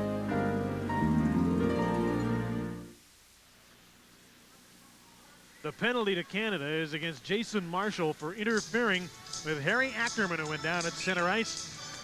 And the penalty comes at 5:36. So the Swiss go to a power play. And they just use a regular line, the line whose turn it was. Chris Snell killing the penalty for Canada.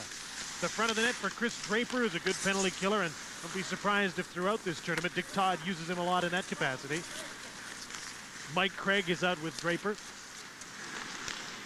Dykhouse and Snell, the penalty killer. Harry Day runs over the blue line, lost the puck to Mike Craig, back down the ice, go to Swiss. Half a minute gone on the penalty to Marshall. Looks like still even killing penalties. Dick Todd wants those 40-second shifts. Raoul Baumgartner. Simon Hokuli. Over the blue line, Ackerman's after the puck. The first man back is Brisebois. Thornton and Sevigny out, killing the next 30 seconds. Harlock and Brisebois, the point men for Canada. The defenseman killing the penalty. Over a minute gone in at 50 seconds to go in the Swiss power play.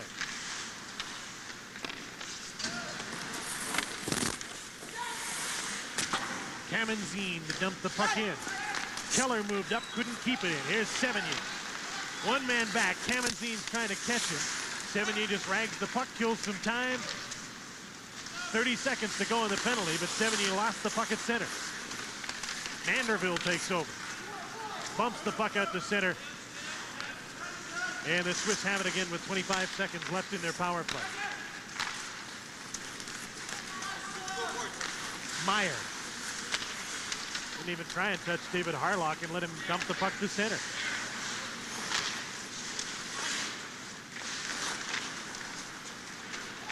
Sevigny dumped it down the ice, and Canada will change again. So Dick Todd can keep using a couple of different players off of each line. You're hard-pressed to find any player on this forward units anyway that hasn't got a pretty good idea of what defensive hockey is about. Swiss are 0 for 1 in the power play and didn't get a shot on goal. In fact, barely got the puck into Canada's end. There's a delayed offside call against Switzerland.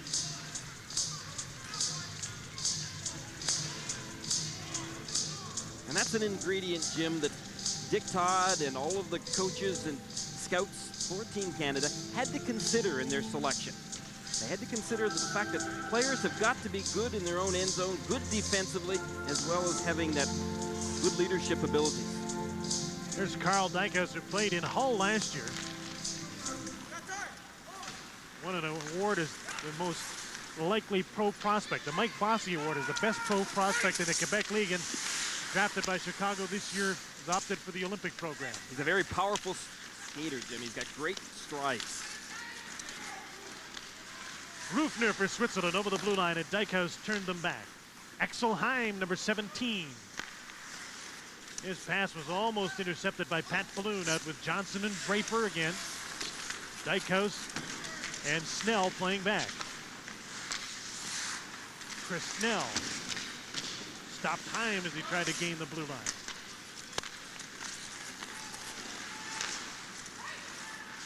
Heim for Krapp. Got by Snell, knocked the puck out of the air. And the faceoff will come all the way back down into the Swiss zone. And that's what happens in international competition when you knock the puck out of the air with a high stick. Becomes advantageous right now for Team Canada because of that high stick. Bringing the faceoff deep back into the zone. Dick Todd so far hasn't been able to determine who his best faceoff man is. He said in all the exhibition games they won faceoffs so handily. Everybody did such a nice job, he wasn't able to pick one guy that he might use in a crucial situation.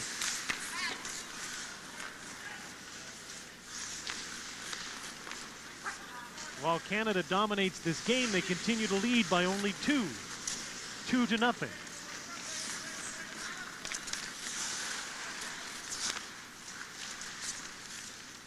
Champerly to Guiaz. Noel Guiaz. Up the ice to Barillo.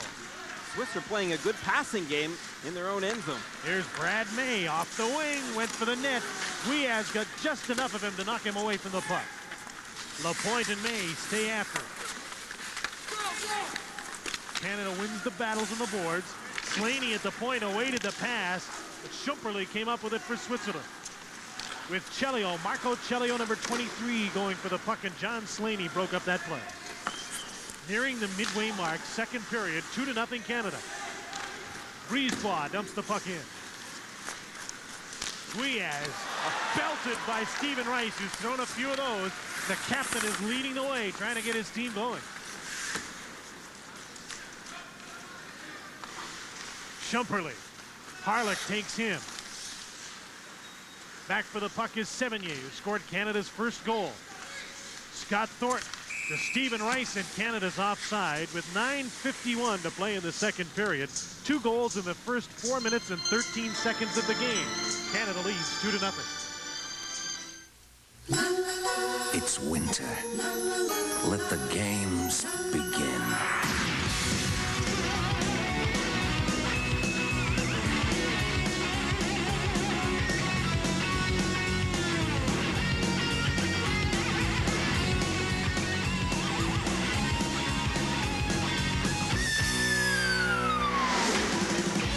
games are through, it's time for a blue. Labatt's blue. It's the way we play. There is always, always something magical about a matchup between the Soviets and Canada in international hockey. We'll have it for you Friday, January the 4th. The Soviets and Canada, maybe for the gold medal. Soviets with Kozlov and Bure, their best players. They didn't have them at a Four Nations tournament. And they finished 4th in the tournament. Everybody's been accusing them of sandbagging. They were probably looking at a lot of young players, and they left their 2 best off that roster. But they're here and playing this afternoon against the United States in Prince Albert. Well, that tournament gave the Finns some motivation, Jim. They won it. They're pushing and shoving on the boards as the puck is held. David Harlock was New Jersey's second-round draft pick in 1990. He's one of Dick Todd's defensive defensemen. He's a big guy, 6'2", 205 pounds, that can hold the blue line and clear the net. Toronto boy that's gone off to the University of Michigan. In fact, played at St. Mike's in Toronto, and a couple of years ago, he and Eric Lindros played together at St. Mike's.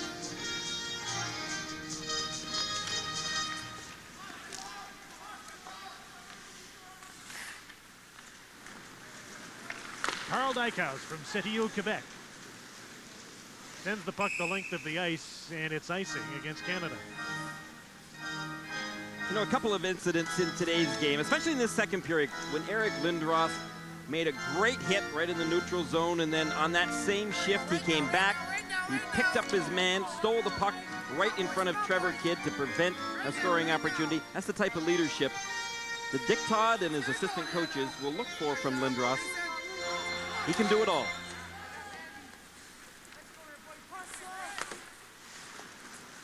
Canada takes control off the faceoff, but they can't come out of their own zone. Now Manderville pushed the puck up the boards and got it to Lindros. He lost it.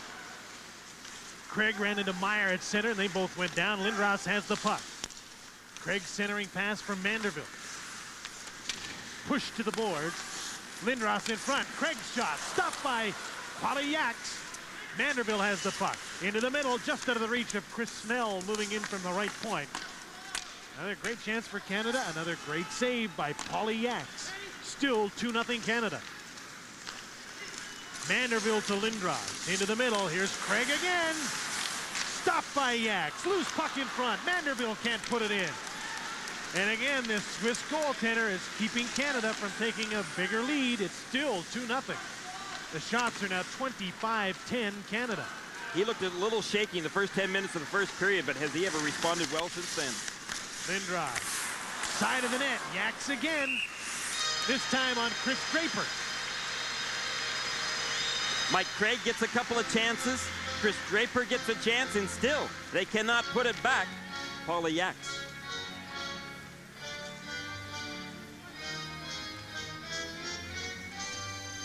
Lindros again controlling the play. He gains the blue line, as he'll do this whole game against his team.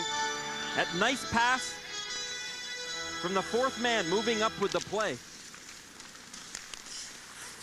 Slaney with a blast from the point off the draw. That's blocked, and here's Andy Kraft leading a 3-on-1. Axel Heim, and the Swiss botch that up as they get in over the blue line, and Canada's back 3-on-1. Slaney to Draper. Johnson goes for the net. Balloon comes late. In front, Johnson just got his stick on it and tipped the puck to the inboards. Both teams with 3-on-1s, neither scored. Neither got a shot on goal, for that matter. Cleared, but not out. Jason Marshall's shot is blocked. Lufner.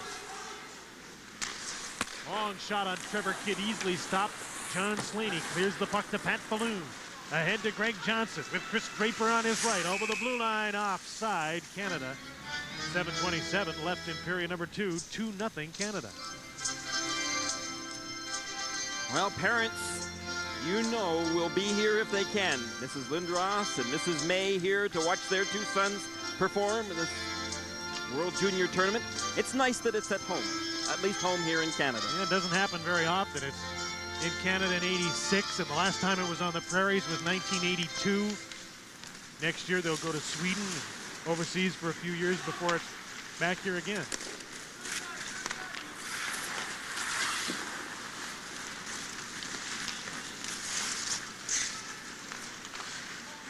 Number 10 is Schumperle. Bernd Schumperle's shot was blocked. Patrice Brisebois. Out to center, Mike Sillinger from the Regina pass to Martin Lapointe. Breaks for the net. Stopped by Polyax. Loose puck in front of the net is cleared. Another fine save by this 18-year-old Swiss goaltender who's stealing the show, and Canada leads only 2-0. They've got 27 shots, and they'd like to have that many goals by now against this Swiss team. And some thought they might. Brad May belted at center ice. You could see that coming. There's a charging penalty coming up to Noel Guiaz. I thought he just caught Brad May with his head down. He definitely stood May up on the play, but in the referee's eyes, he took too many steps before belting May. And believe me, if you belt May, you're going to feel it yourself, but I think he got that elbow up when you see it on the replay at the same time. It's a charging call at 13 minutes and 30 seconds of the second period to Noel Guiaz. Switzerland penalty is number 13, Noel Guiaz. Maybe when you play a team like this that isn't physical, it's very small, start to take liberties. I don't think Brad May in Niagara Falls would do that very often, skate out at center with his head down in his skates. I agree, he wouldn't. But when you're playing this team, you think you can get away with it. Now, if I were the Swiss, however, I don't know that I'd want to wake Team Canada's physical game up right now, and that just may have sparked the whole bench. You know Brad May got his number. Mike Craig, Kent Manderville, and Eric Lindros on the ice, and they're stopped by Polyax once again.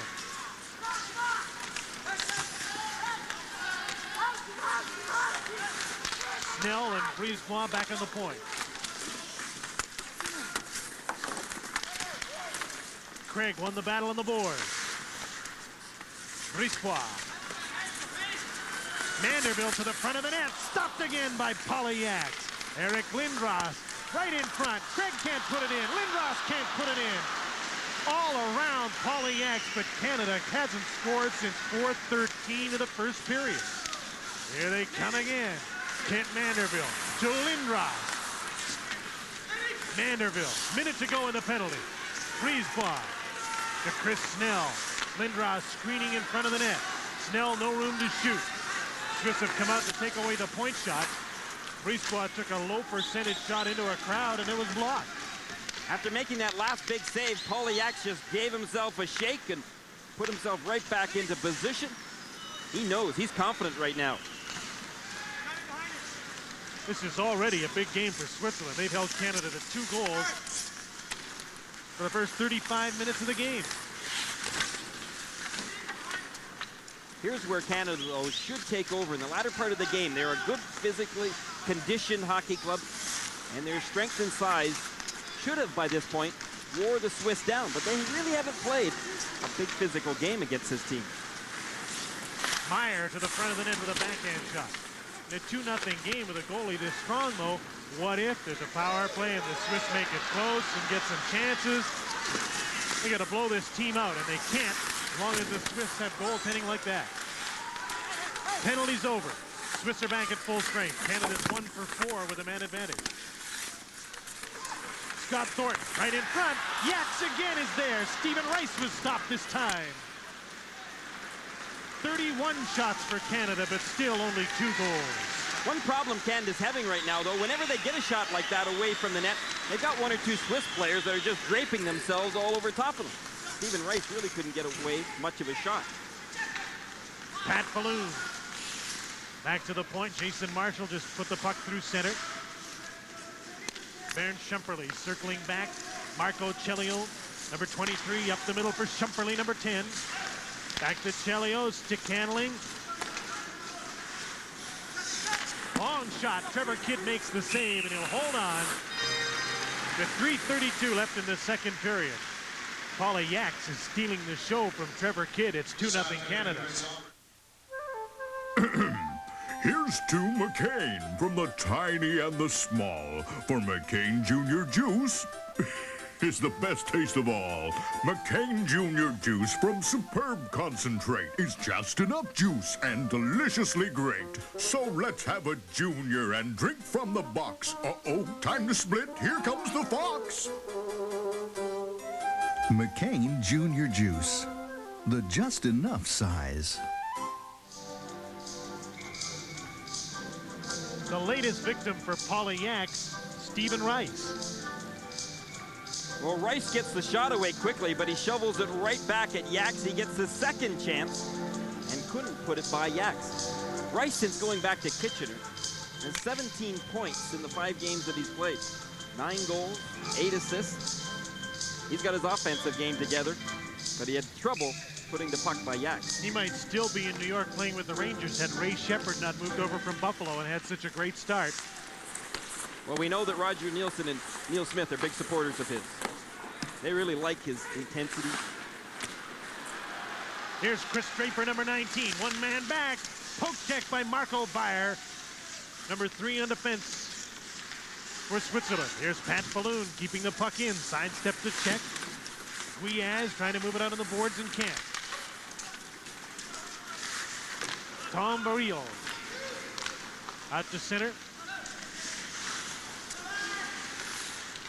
Chelio moved it in over the blue line. Shot right back out by Brisebois. Here's Pat Falloon in on a breakaway. Scores!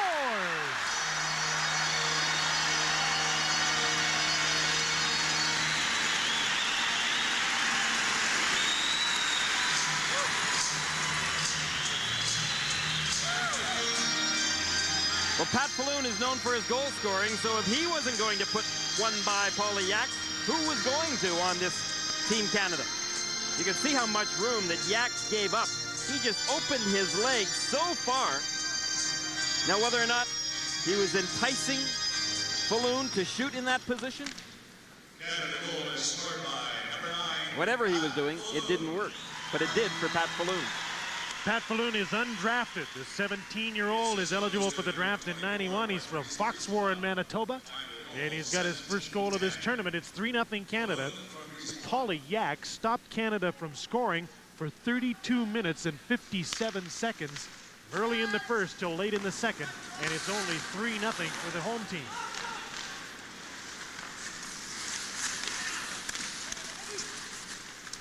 Ackerman to an open wing. Here's Brad May with some room. Blasted one wide of the net. Punched out to center by Switzerland. Chris Snell backing over the blue line. Canada's offside. Canada's got to get a little mean right now, Jim, and that's very difficult to do against a team that you know you dominate physically and skill-wise. Come on, Johnny, let's go, Mark.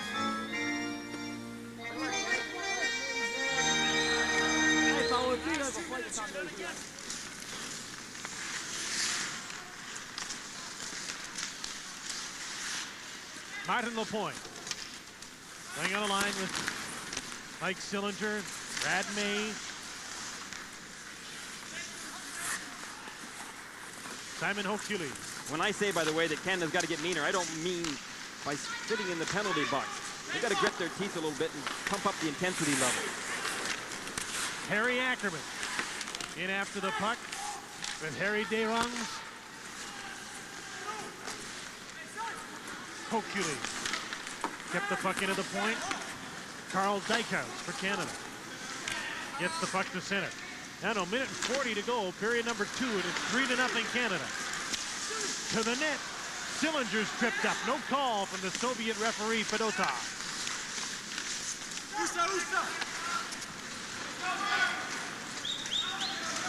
Harry Ackerman is number 11. Harry Desrongs is number 18 with him. Marco Ferrari is the 3rd member of this Swiss forward line. They got to the blue line, but not much further.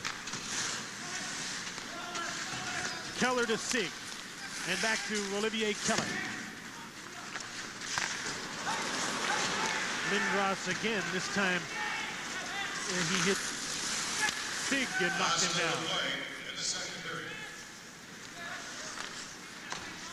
They've announced the last minute of the second period. Manderville, Craig, and Lindros on the ice again as Paulie Yax holds on. Manderville was right on him, and all of the Swiss team gathered around their goaltender. Well, Manderville tried to shove that puck from underneath of Paulie Yak's glove, and he got roughed over a little bit for doing it.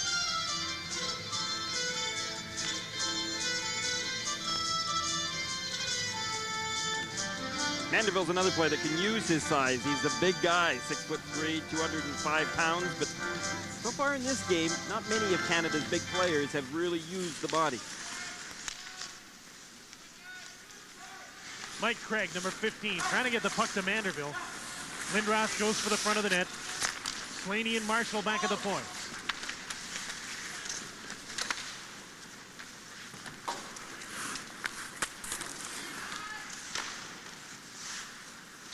Diaz tried to clear the puck. Kamenzine, some fancy footwork to get over the blue line, then he coughed up the puck to Jason Marshall. Here's a 2-on-1. Craig with Lindros going for the net. They got in too deep, and Paulie Yaks was able to get a stick on it. Lindros in front, he scores.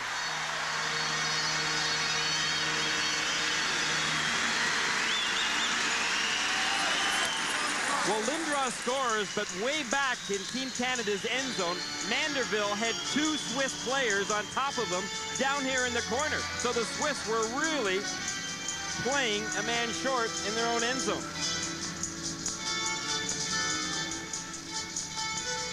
Craig held on to that puck for a long time before he threw it across in front of the net. But when Lindros came out, he was able to pick that corner rather nicely.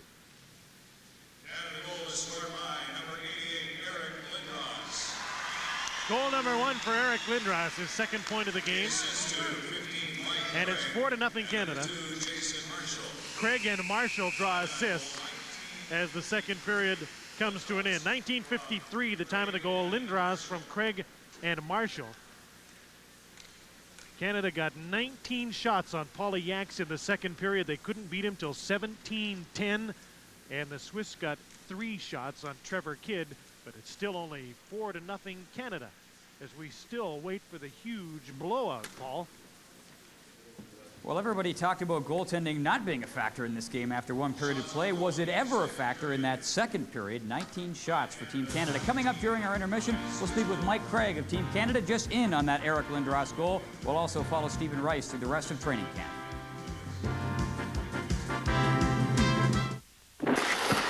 It teaches them a lot about growing up, working as a group. Most of your friends are there. Giving back something to a game that I love so much. I think it's very good for his self-esteem. Volunteers make hockey happen at all levels of the game. Contact your local minor hockey association. Canada's up by a score of 4-0 as we look at another beautiful scene from the prairie.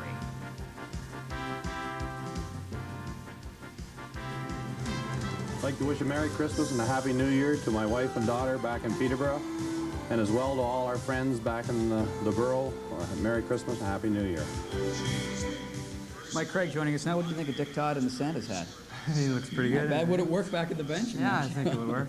Speaking of work, you guys really working out there against the Swiss team. Have there been any surprises? I mean, you can't know much about this team at all. Coming into this game, we didn't have any information. We just had a couple game notes about them, and we didn't really hear much about the hockey club, so we're not taking them for granted. We're taking it right to them, and that's what the club's doing right now. Mike, is it tough in a game like this when you head out there, and I mean, you're expected to win this one in a cakewalk? I don't know, the thing about that, you got to put that in the back of your mind. We just got to go out there every game and give 150%, We're favored going into the tournament, but we can't just think we're going to walk over everybody. The thing that I remember about last year was you, an offensively gifted player in the Ontario Hockey League, were asked to be a defensive guy. This year, have they given you the green light to freewheel a little more?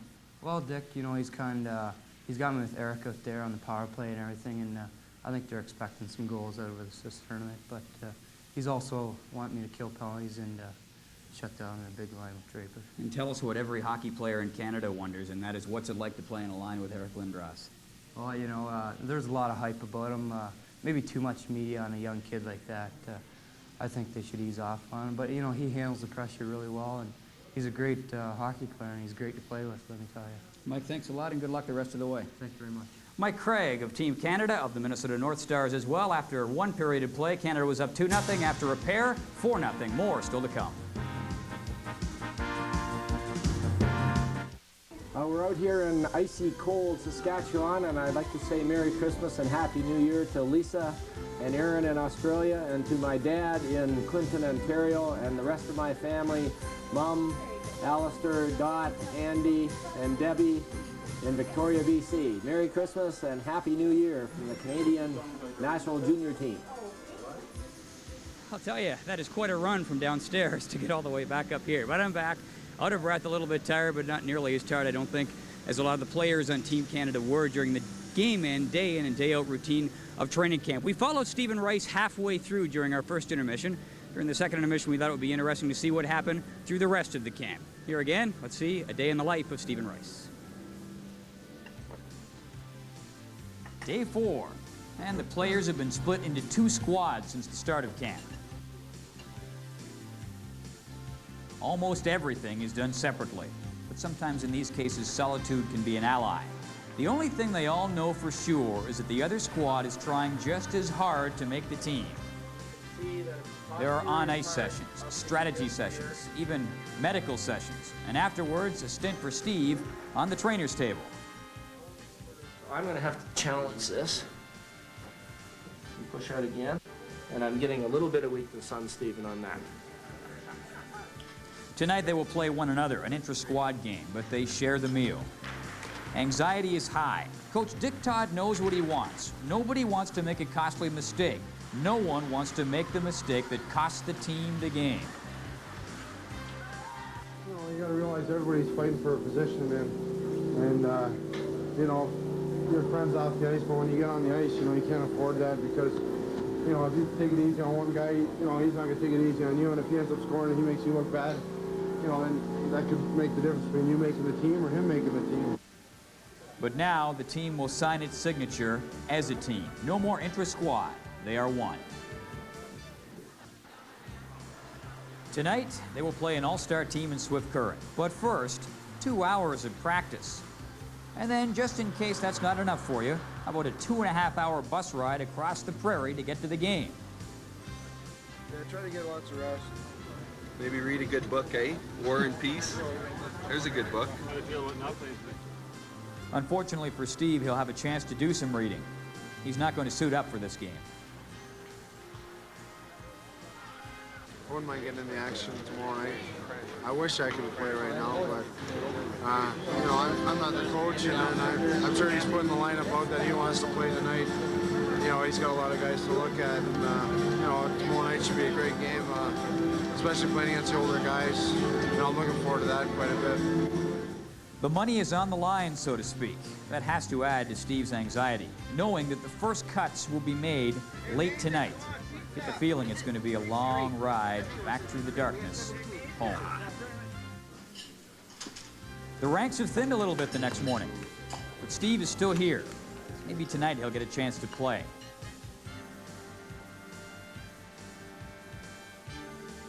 He gets ready to play, and these guys play some other games.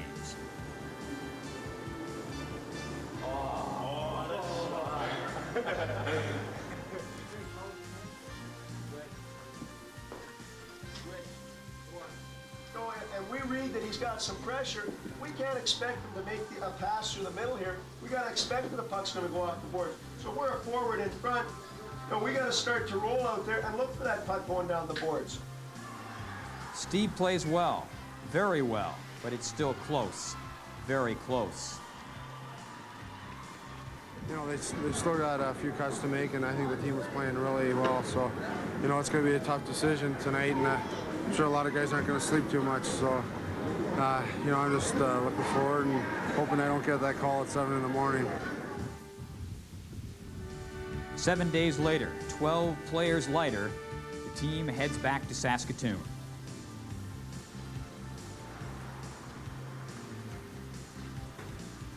Time for the budding Giorgio Armanis to be fitted with their suits before meeting the press. myself, the assistant coaches, and Dave, we're very proud to announce the 22 successful candidates, starting off with the goaltenders. Trevor Kidd from the Brandon Wheat King, Martin Lapointe. Stephen Rice's hard work has earned him a spot on the team for the second straight year. Kent Manderville. No, there's nothing I can do about what the coach's decision is going to be. It all depends on what kind of team he wants to put on the ice. And, you know, I felt I had a fairly good chance in making it if I worked hard. And you know, that's just what I tried to do all week. And you know, I guess it worked out okay for me. Stephen Rice in the picture again. A couple of times. And as we've mentioned a couple of times, Stephen Rice also named the captain of this Canadian team. Pretty fitting choice. The score after a couple of periods is Team Canada 4 and Switzerland nothing. We'll be right back.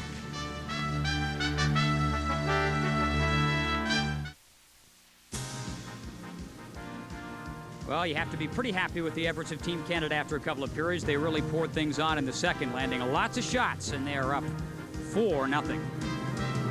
Shots on goal after a couple of periods. Team Canada with 34 shots, the Swiss team with 12. Other games going on. That big game going on this afternoon between the United States and the Soviet Union is through 2 periods. The Soviets are leading by a score of 2-1, and we told you, keep your eyes peeled on Pavel Bure of the Soviets. He has both of their goals. A couple of other games coming up later on tonight. One of them in Rosetown, Saskatchewan. That will feature the Czechs and the Norwegians. And right here at Saskatchewan Place in Saskatoon, the Finns will match up with the Swedes. That is coming up a little bit later on tonight. As I mentioned earlier, we'll keep you up to date as much as possible on all the other games going on in the tournament because of the fact that it is a tournament. We're focused on Team Canada, obviously, but a lot of other good hockey players here, and you will get a chance to see all of them throughout the course of this tournament.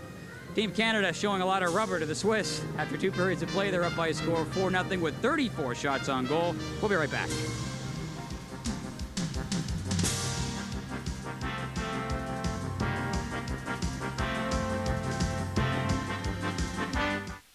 The scoring in the second period started for Team Canada by Pat Falloon. If there's one guy who is going to score, it is Falloon, who has just a deadly touch in the Western Hockey League. He scores from Patrice Brisbois at 17-10. Canada is up by a score of 3-0. Eric Lindros, the big guy, comes alive for Team Canada, scoring at 19:53. Mike Craig with a nice setup. Jason Marshall also with an assist. Lindros from Craig and Marshall. Shots on goal in the second period. 19 for Canada. 3 for the Swiss. The shots on goal after 2 periods, 34-12. Paulie Yax is really stealing the spotlight, however. He is. I think most people figured that 19-3 might be the final score of this game, Gary, but it's still a chance for Canada to rack up some goals, but Paulie Yax is very good. 32 minutes and 57 seconds. He shut out Canada between goals number 2 and 3. There are 20 minutes to go in this game, though, and Canada have the capabilities of still blowing this team out if they can get a good 20 minutes rolling and also test Yax a little bit more. I know they had lots of shots on him, but again, Stephen Rice was a perfect example. Too many of those shots came that they didn't have a great deal on them. They were directed towards Yax, and at times Canada have made him look good as well. And Rice, the captain of Team Canada, is out on the ice to start period number 3. Playing with Scott Thornton, Pierre Sevigny, who scored the first goal of the game. Axel Heim hooked down, did a dive, and got the call. Heim was hooked from behind. He spun around and went down for dramatic effect, and the call is made. Jason Marshall's going to the penalty box. That was such a good-looking one. You had to give it to Jason Marshall. Let's see that one again, can we? Thank you. Just a little tug, but that stick caught his sweater. So maybe the fault of the sweater being a little too baggy. A 1.5 gainer with a twist for Alex Heim. And a 2-minute penalty to Jason Marshall for hooking 8 seconds into period number 3. Well, Canada, however, have shown some of their greatest intensity when they have been killing penalties today. And they've got some good penalty killers that have got good speed.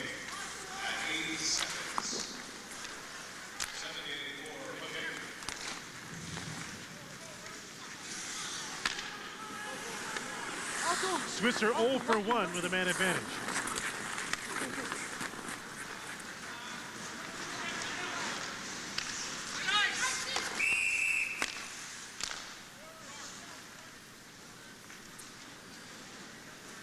Icing call against the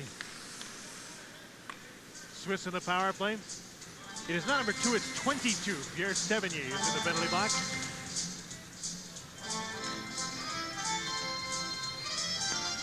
Caught some 2s, but it wasn't Marshall, it was Sevigny. Still Switzerland on the power play for the next minute and 34 seconds. Swiss dumped the puck in on the power play, but they dumped it in before the red line, so that faceoff comes all the way back into the Swiss end zone.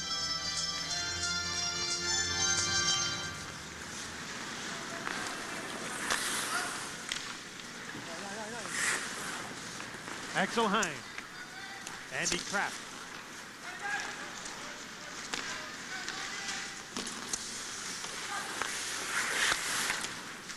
Canada's able to turn it over again. Draper almost got out with the puck, couldn't get by Schneider at the point. Chris Draper sends the puck down the ice, and Canada will get a chance to change its penalty killing. They've killed a minute in this penalty.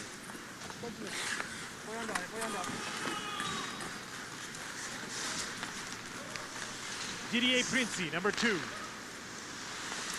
Guiaz, number 13, dumped the puck in. Chris Snell is there to turn them back. Interesting this time killing penalties. Canada's laying back in the neutral zone and waiting for the Swiss to come out. Then they're standing them up and trying to strip them of the puck in the neutral. Chris Snell again stops the Swiss at center ice. Now down to just over 30 seconds left in the penalty to Pierre Sevigny. Nicola Chelio. The Guiaz up to Champelli.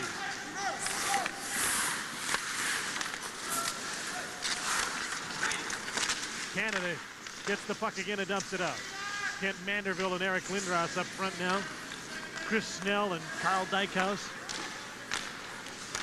killing the penalty. Just a couple of seconds left in it. Sevigny is getting set to come back on the ice. Murillo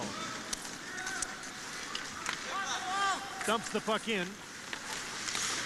Chris Snell, the first man back. Chelio, number 23. Nicola Chelio does a nice job in the corner. Canadians are back at full strength, but the Swiss have the puck. Baumgartner from the point took a shot. Blocked by Lindros. To Manderville, just out of his reach. Sillinger's coming in late, takes the shot, scores! 5-0 Canada.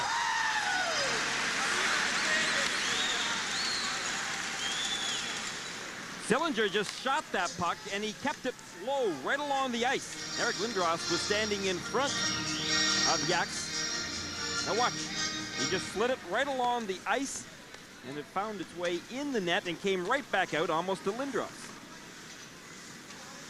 19-year-old Mike Sillinger, a Detroit Red Wings draft pick, moved to center from the right wing on the right side. The Red Wings thought he might be the answer as the right winger for Steve Yzerman. And he may be yet in his career, but he's a centerman here and has scored to give Canada a 5-0 lead.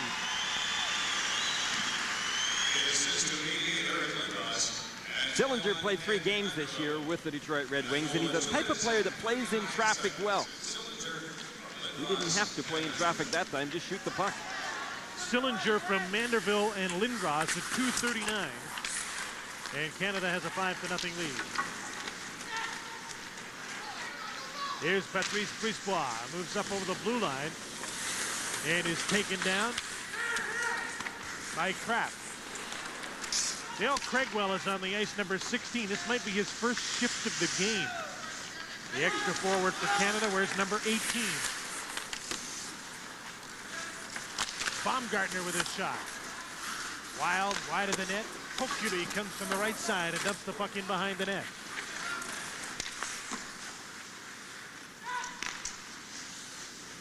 Brisebois got the puck down the ice, and the Swiss take over again. Meyer taken down by Brisebois. Brad May, number 10, with a long shot. Yax makes the save and holds on with Scott Thornton coming in from the right side. And that stops play. Stay tuned following today's game for the TSN Turning Point, brought to you this afternoon by Firestone. It's right in black and white. The Firestone Kilometer Guarantee Plan guarantees tire mileage up to 100,000 kilometers. Performance you can trust. Guaranteed in black and white. I got this guy. The other guy knows he's got the other. Just talk, and that makes it a little more clear. So there's no confusion.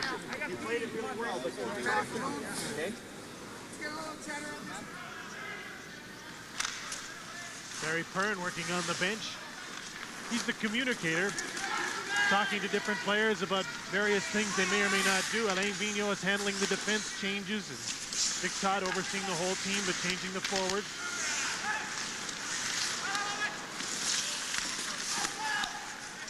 Stephen Rice throwing another hit, knocked Meyer down from behind. Stephen Rice has had about 5 good solid body checks in this game. Arthur Kamenzian kept the puck in behind the net. Daniel Meyer after it. Mario Fisher there as well. Sevigny threw a check and knocked Fisher down. Jason Marshall to Stephen Rice. Can't get outside of the blue line as the Swiss take over. Kamenzian dumps it back in. Almost 5 minutes into the third period, 5-0 Canada. Rice and Thornton and Sevigny, the forward line for Canada.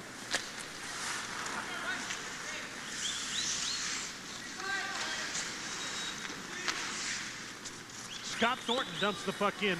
Didier Priestley, the first man back. Priestley was upset. He moved the puck up to Krapp. Axel Hine in with Ruthner and Krapp. Priestley with a shot. Not much on it, wide of the net.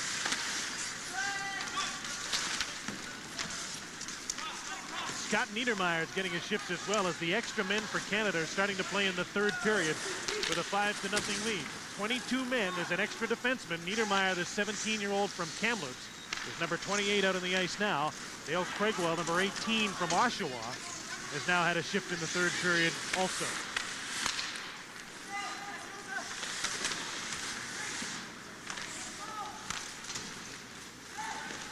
Ruthner to center, and Patrice Brisebois takes over for Canada. To the blue line and over. Marco Cellio. Just shot the puck to center. David Harlock takes over for Canada to Brisebois as defensive partner. Falloon, Draper, and Lindros are together up front right now. Some line juggling has gone on for Canada. Here's Lindros. In the midst of a line change, it would seem. Draper dumps the puck in, and now Manderville will come over the boards. Kent Manderville, number 21. Sillinger has moved to the right wing now. Lindros is on this line as well, so the Canadian coach is starting to tinker. Have a look at his team. He's got lots of players who can play center, left, or right wing. This has been an evaluation game for Dick Todd. But before he could start playing around with the lineup, he had to make sure he had a comfortable lead, which he has now. A Swiss player was hurt on the play, and also the Soviet referee had gone down hard. 5-0 Canada. Back to Saskatchewan Place in a moment. It's winter. Let the games begin.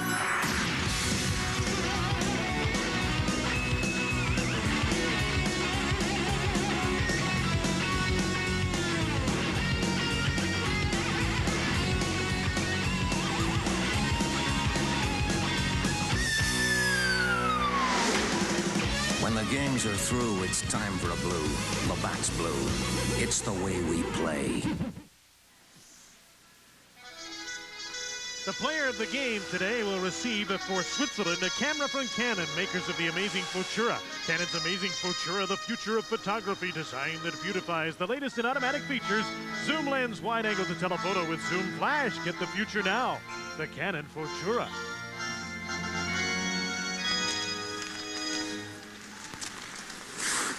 Okay, Greener, for the first camera of the day, the trivia question is, name the Swiss-born player in the National Hockey League, buddy boy. Oh, that's a tough one. Swiss haven't got a goal in this hockey game, trailing 5-0 to Canada. Almost midway through the third. Here's Eric Lindros. Sillinger and Snell up to join him. Chris Snell in front. Stopped by Polyax. Good rush by Lindros and Snell, and Lindros threw his weight around again. Into the corner he went and threw a hit at Harry Ackerman. Lindros. Look at the size advantage he holds against Paulo Baumgartner.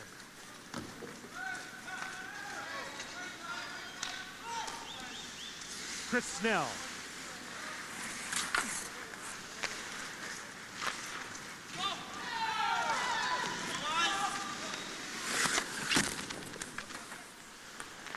Those boards are getting a workout now in the Swiss zone. Patrice Brisbois. Craigwell is playing center now for Team Canada. Dale Craigwell, Martin Lapointe, and Brad Mays. Craigwell's come off the bench in the third period.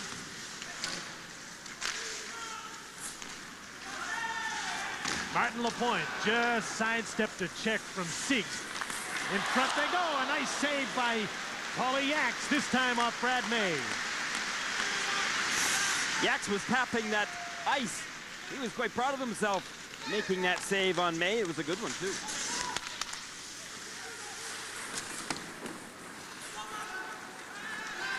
There's a 2-on-1. Axel Heim. Centering pass. They didn't get the shot away. Heim again to the front of the net. On a line change, Kamenzine got the chance with Heim, and the Swiss didn't get a shot on Trevor Kidd. They've been outshot 38-13. Princey with a shot, deflected wide of the net. Schneider from the left point. Just keeps the puck in. Canada's able to clear it. Martin Lapointe to the blue line, can't get out. Here's Rufner, number 24. Spins around and tries to feed Heim. Andy Kraft moves in. He couldn't come up with a puck at center. Princey ran into May. That could have been worse. But both get up and skate away. May's really been getting belted out there at times tonight. And Princey, who is their best defenseman, has handed out a couple of checks. Andy Kraft, the center on the top 5-man unit on this team. Most of the players on the Swiss team are 18-year-olds. There are a few 19-year-olds as well. We've got to remember, too, that the Swiss team, most of these players play in the elite division, but they are not the best players necessarily on that team. They're more than likely the youngest player on the team. Swiss elite division is not bad hockey. Swiss had a training camp for about 3 weeks. In this latest venture, they've been together for the last 5 days. Played one exhibition game and lost 14-3 to Czechoslovakia. Down to 10 minutes to go, third period.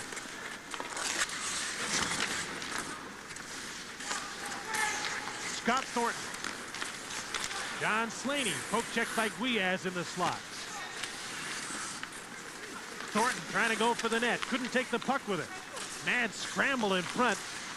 Schumperle. DeMarco Cellio and a long shot in wide of the net. Cellio with another shot, and Kidd made a nice save. I think that was the best shot that has come from a Swiss player in today's game.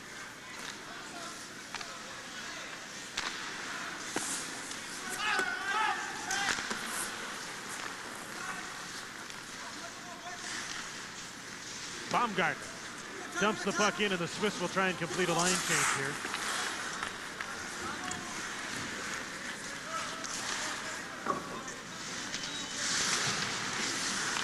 Greg Johnson, Chris Draper, Pat Falloon still together for Canada.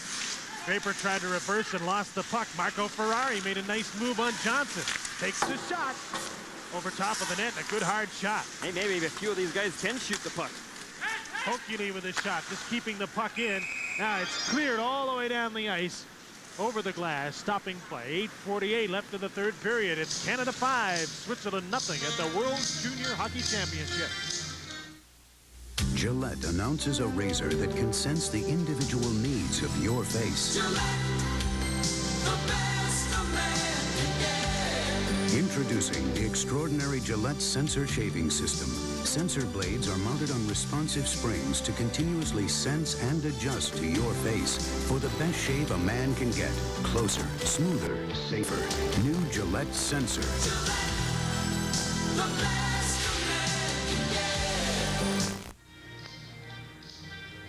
All right, Gary, for the electric toque, who is the only Swiss-born player in the National Hockey League? I don't know, Jim. There's a Baumgartner playing on this team.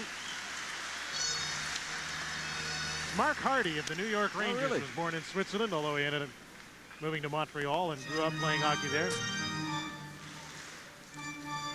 St. Louis Blues drafted a Swiss player about 4 or 5 years ago, but it's very uncommon. None of these players have been drafted, and very uncommon for a Swiss player to be drafted. I never win anything in your trivia contest anyway. The electric toque is nice, but you can't go very far. You need a long extension cord.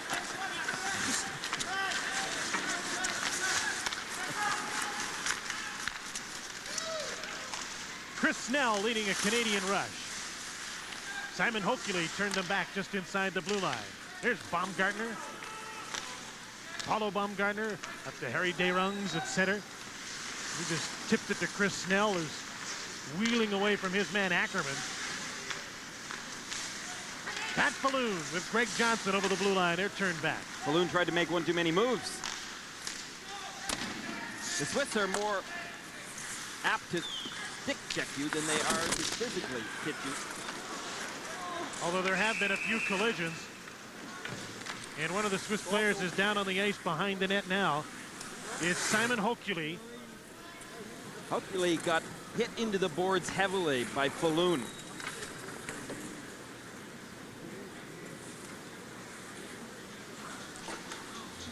Hochuli just tried to get rid of the puck, but Falloon got a piece of him.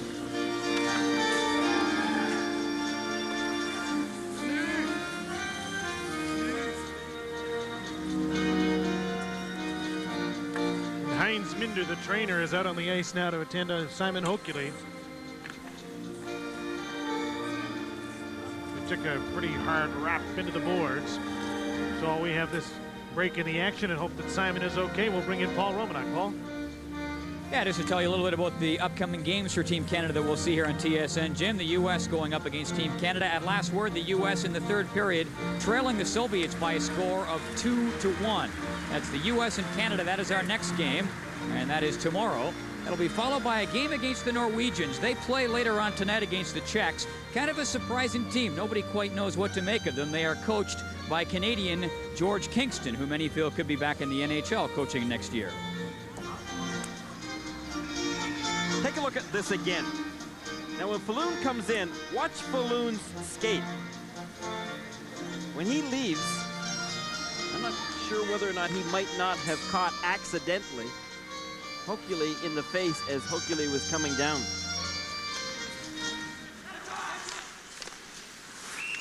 Simon is back up and on the bench. No, maybe not. Maybe Hochuli saw that foot coming up and got his arm in the way. 7:48 left. 5-0 Canada. Lindros, Manderville, and Sillinger is playing with them instead of Mike Craig. Mike Sillinger has gone to the right wing, his natural position. Brisebois from the point. That's stopped by Polyax. Kent Manderville, number 21. Brisebois breaks in for the goal, but the puck goes to the corner to Eric Lindros. Harlock to Brisebois and back.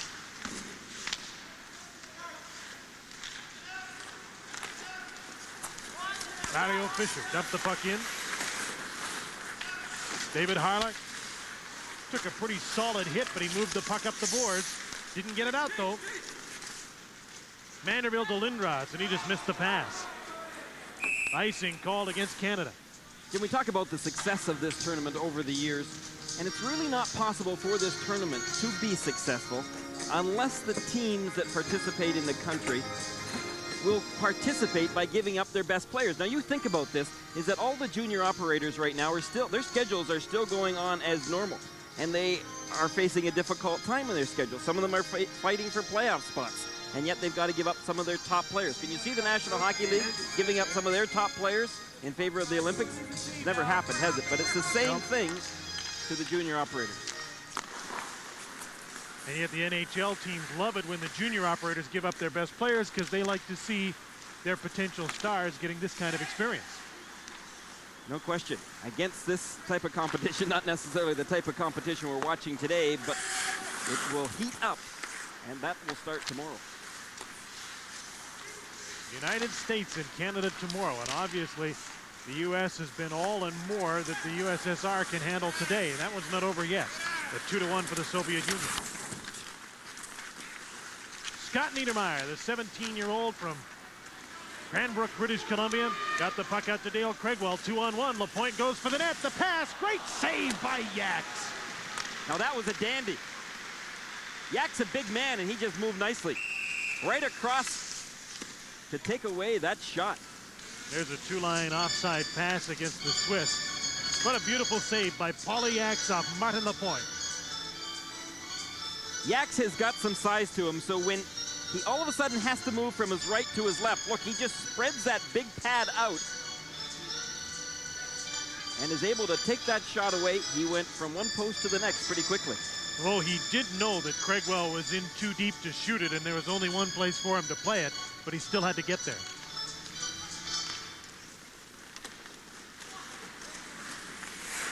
One goal for Canada in the third period. Sillinger has it from Manderville and Lindros.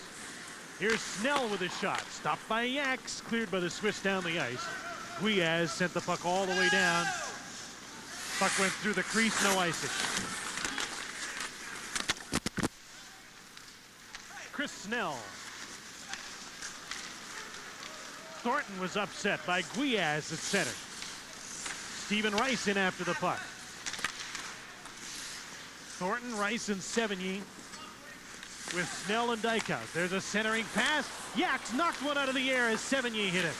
Puck hit the side of the net as Rice tried to backhand it. And Paulie Yax is back to his old tricks. He's kept this from being a blowout with some great saves. Not that 5-0 isn't a blowout.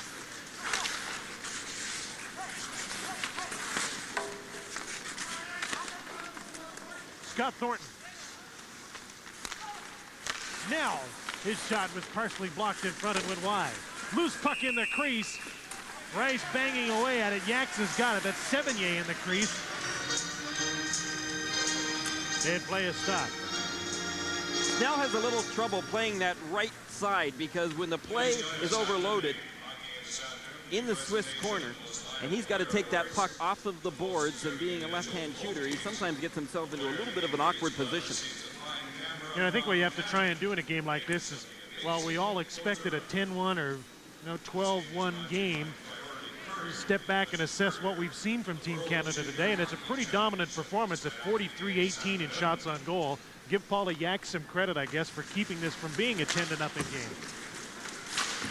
Lots of credit deserves to go his way, but I'm going to give some of the Swiss defensemen some credit too, Jim. They knew coming into this game that they had to be concerned about rebounds and second opportunities.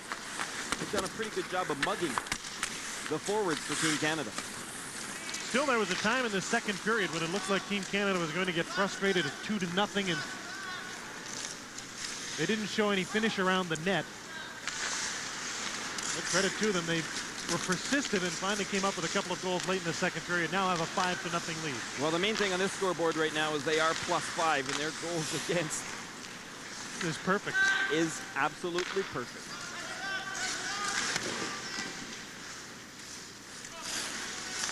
Draper, Johnson, and Falloon out together again. Baumgartner sent the puck down the ice. Icing is called against Switzerland because they want to change with 4:10 left.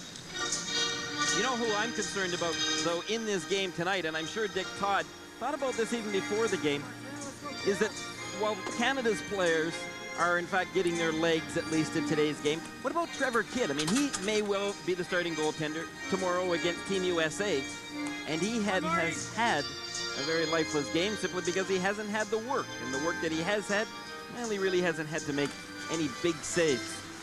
That comes with the territory if you're going to start the schedule, as Canada so often does, against teams like this.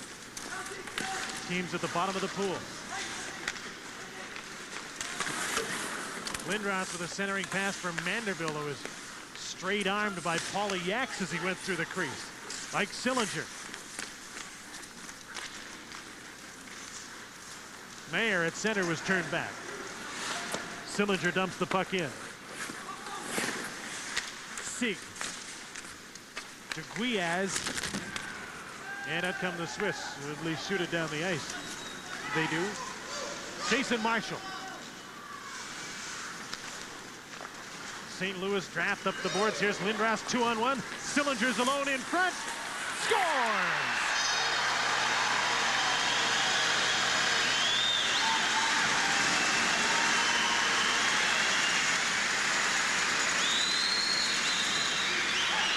Maybe Dick Todd has found a trigger man to play with Manderville and Lindros. He might just have.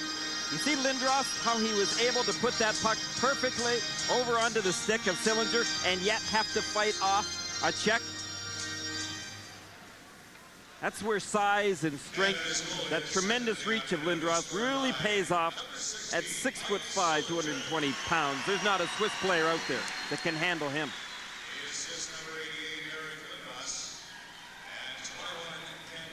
Lindros and Manderville draw assists on Sillinger's second of the game.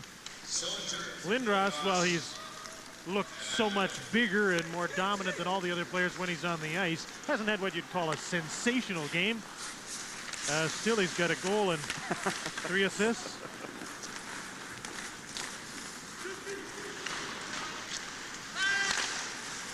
Six to nothing Canada, and Eric's been in on 4 of the goals. Well, that's what makes him great, though, Jim. You expect at times to see him just totally dominate out on the ice, but he is dominating in his own way. And in the points department, he can rack them up. You know, he's been such a much heralded player as he came into the junior ranks, and he is only in his draft year. He hasn't played 100 junior hockey games yet, but I bet he's dominated half the ones he's played in. 35 goals, 33 assists in 30 games so far this year in Oshawa. And you think back to last year, and he was the youngest player in the tournament. 2.5 minutes to go, 6-0 Canada, and fears that they'd be caught by this Swiss team in the second period have abated. It was 2-0 for such a long time. Now it's 6-0. And here's Canada 4-on-1 through center. LaPointe to May. LaPointe, Craigwell, May hit him in the legs. Ah, there's a perfect example of a bad habit. You wouldn't do that in a tight game. And yet you try to do it in a game against the Swiss.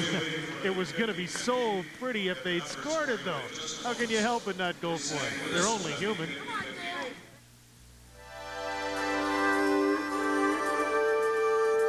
You can go as far as your heart can see.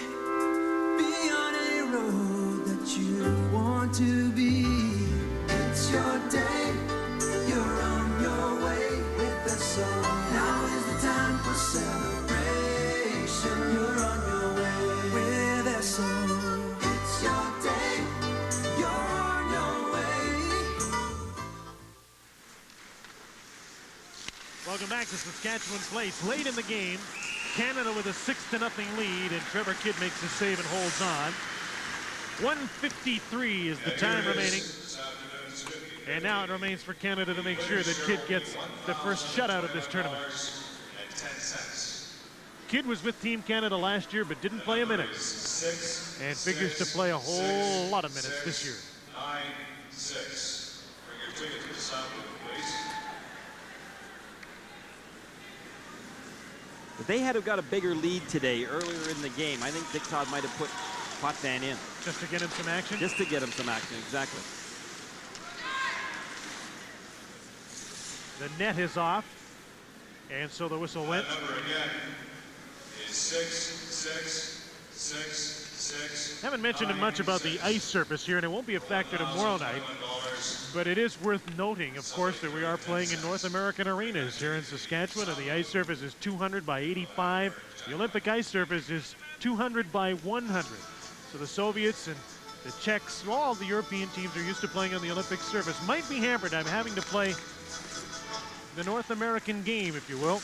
A little bit more difficult when you're trying to go wide, entering the opposition zone. For a skating team, I suppose for this Swiss team, it's a little different. All of these big Canadian forwards are there so much quicker. But for the U.S. tomorrow against Canada, it's an even-up game. They're both playing in their home rinks. Teams like the Soviets and Finns, though, have actual NHL-sized rinks, ice surfaces, right in their countries. So prior to coming over here, they have an opportunity to practice and train in that type of ice surface.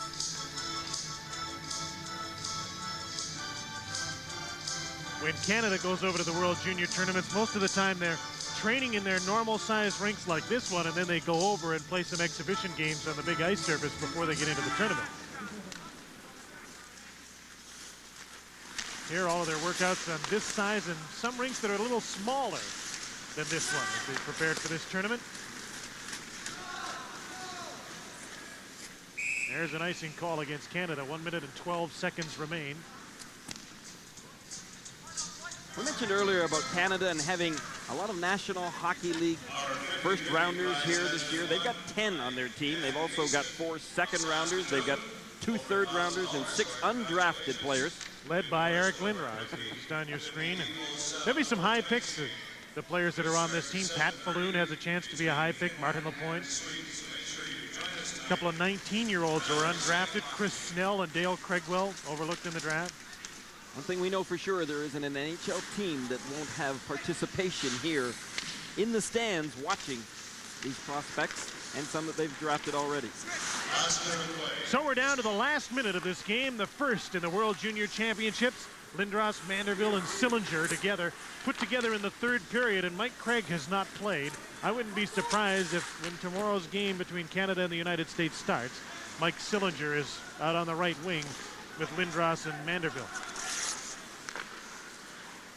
Well, if you're going to play with Lindros, you better be ready to get some scoring opportunities, and when you get them, you better put them right into the net. Well, we heard that the Soviet superstar Pavel Bure had the first 2 goals for the Soviets today, and the other man that many people think should own this tournament, Eric Lindros, has a goal and 3 assists. They're living up to their early billing. 14 seconds left.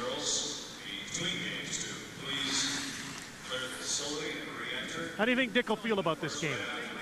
I think he's going to have mixed emotions. I mean, you can't be down on your team for winning 6-0. On the other hand, I think that he knows that this team is capable of playing better and would like them to have played probably with more intensity, a little sharper, but at the same hand, as we mentioned earlier, you so oftentimes play to the level of your competition.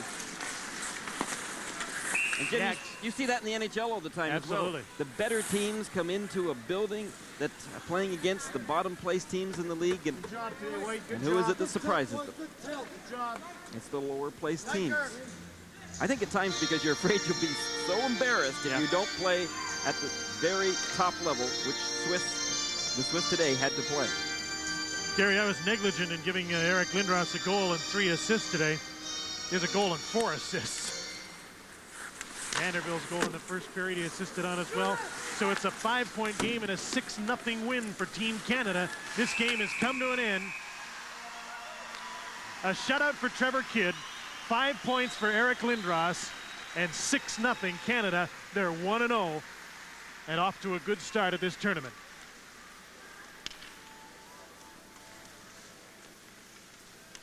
That's it for the Swiss. And it gets a lot tougher tomorrow as Canada gets set to play the United States in game number 2. But for a few moments, they can savor a 6-0 win over Switzerland.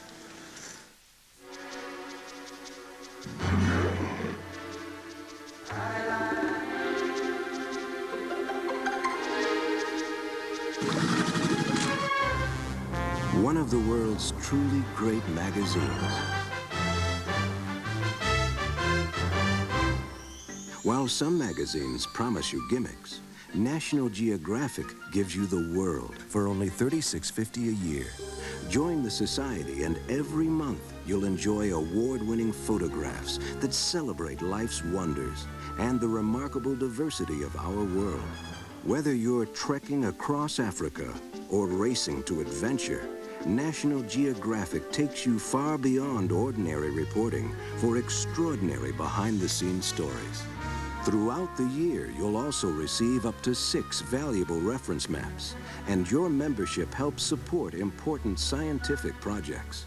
National Geographic, award-winning photographs you'll never forget, captivating one-of-a-kind articles and outstanding maps that expand your knowledge of the world. National Geographic promises you the best and nothing less. To join, send $36.50 to the National Geographic Society. To charge your membership, just call 1-800-831-3300. National Geographic makes a great gift, so call 1-800-831-3300. Time now for the TSN Turning Point, brought to you by Firestone. And for this turning point, we go to the second period, late in the second period. And Pat Falloon, connecting on a goal fed by Patrice Brisbois, comes in and right through the legs at 17-10 to make it 3-0 for Team Canada. They went on to score 3 more goals on the way to a 6-0 win, outshooting the losers 45-19. A cash donation will be made to the Coaching Association of Canada for training and development of coaches in amateur sport on behalf of TSN and Firestone. Performance you can trust. Final score, Team Canada over top of Switzerland in Game 1, 6-0. More still to come.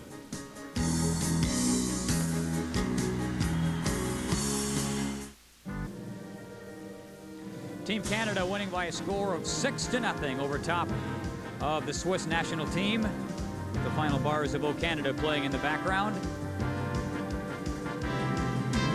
Let's take a look at the players of the game now from Switzerland, and it was really funny when they announced it. This was the biggest ovation of the entire game. Paulie Yaks, the goaltender, who had 45 shots barraged his way from the Canadian team, made some great saves.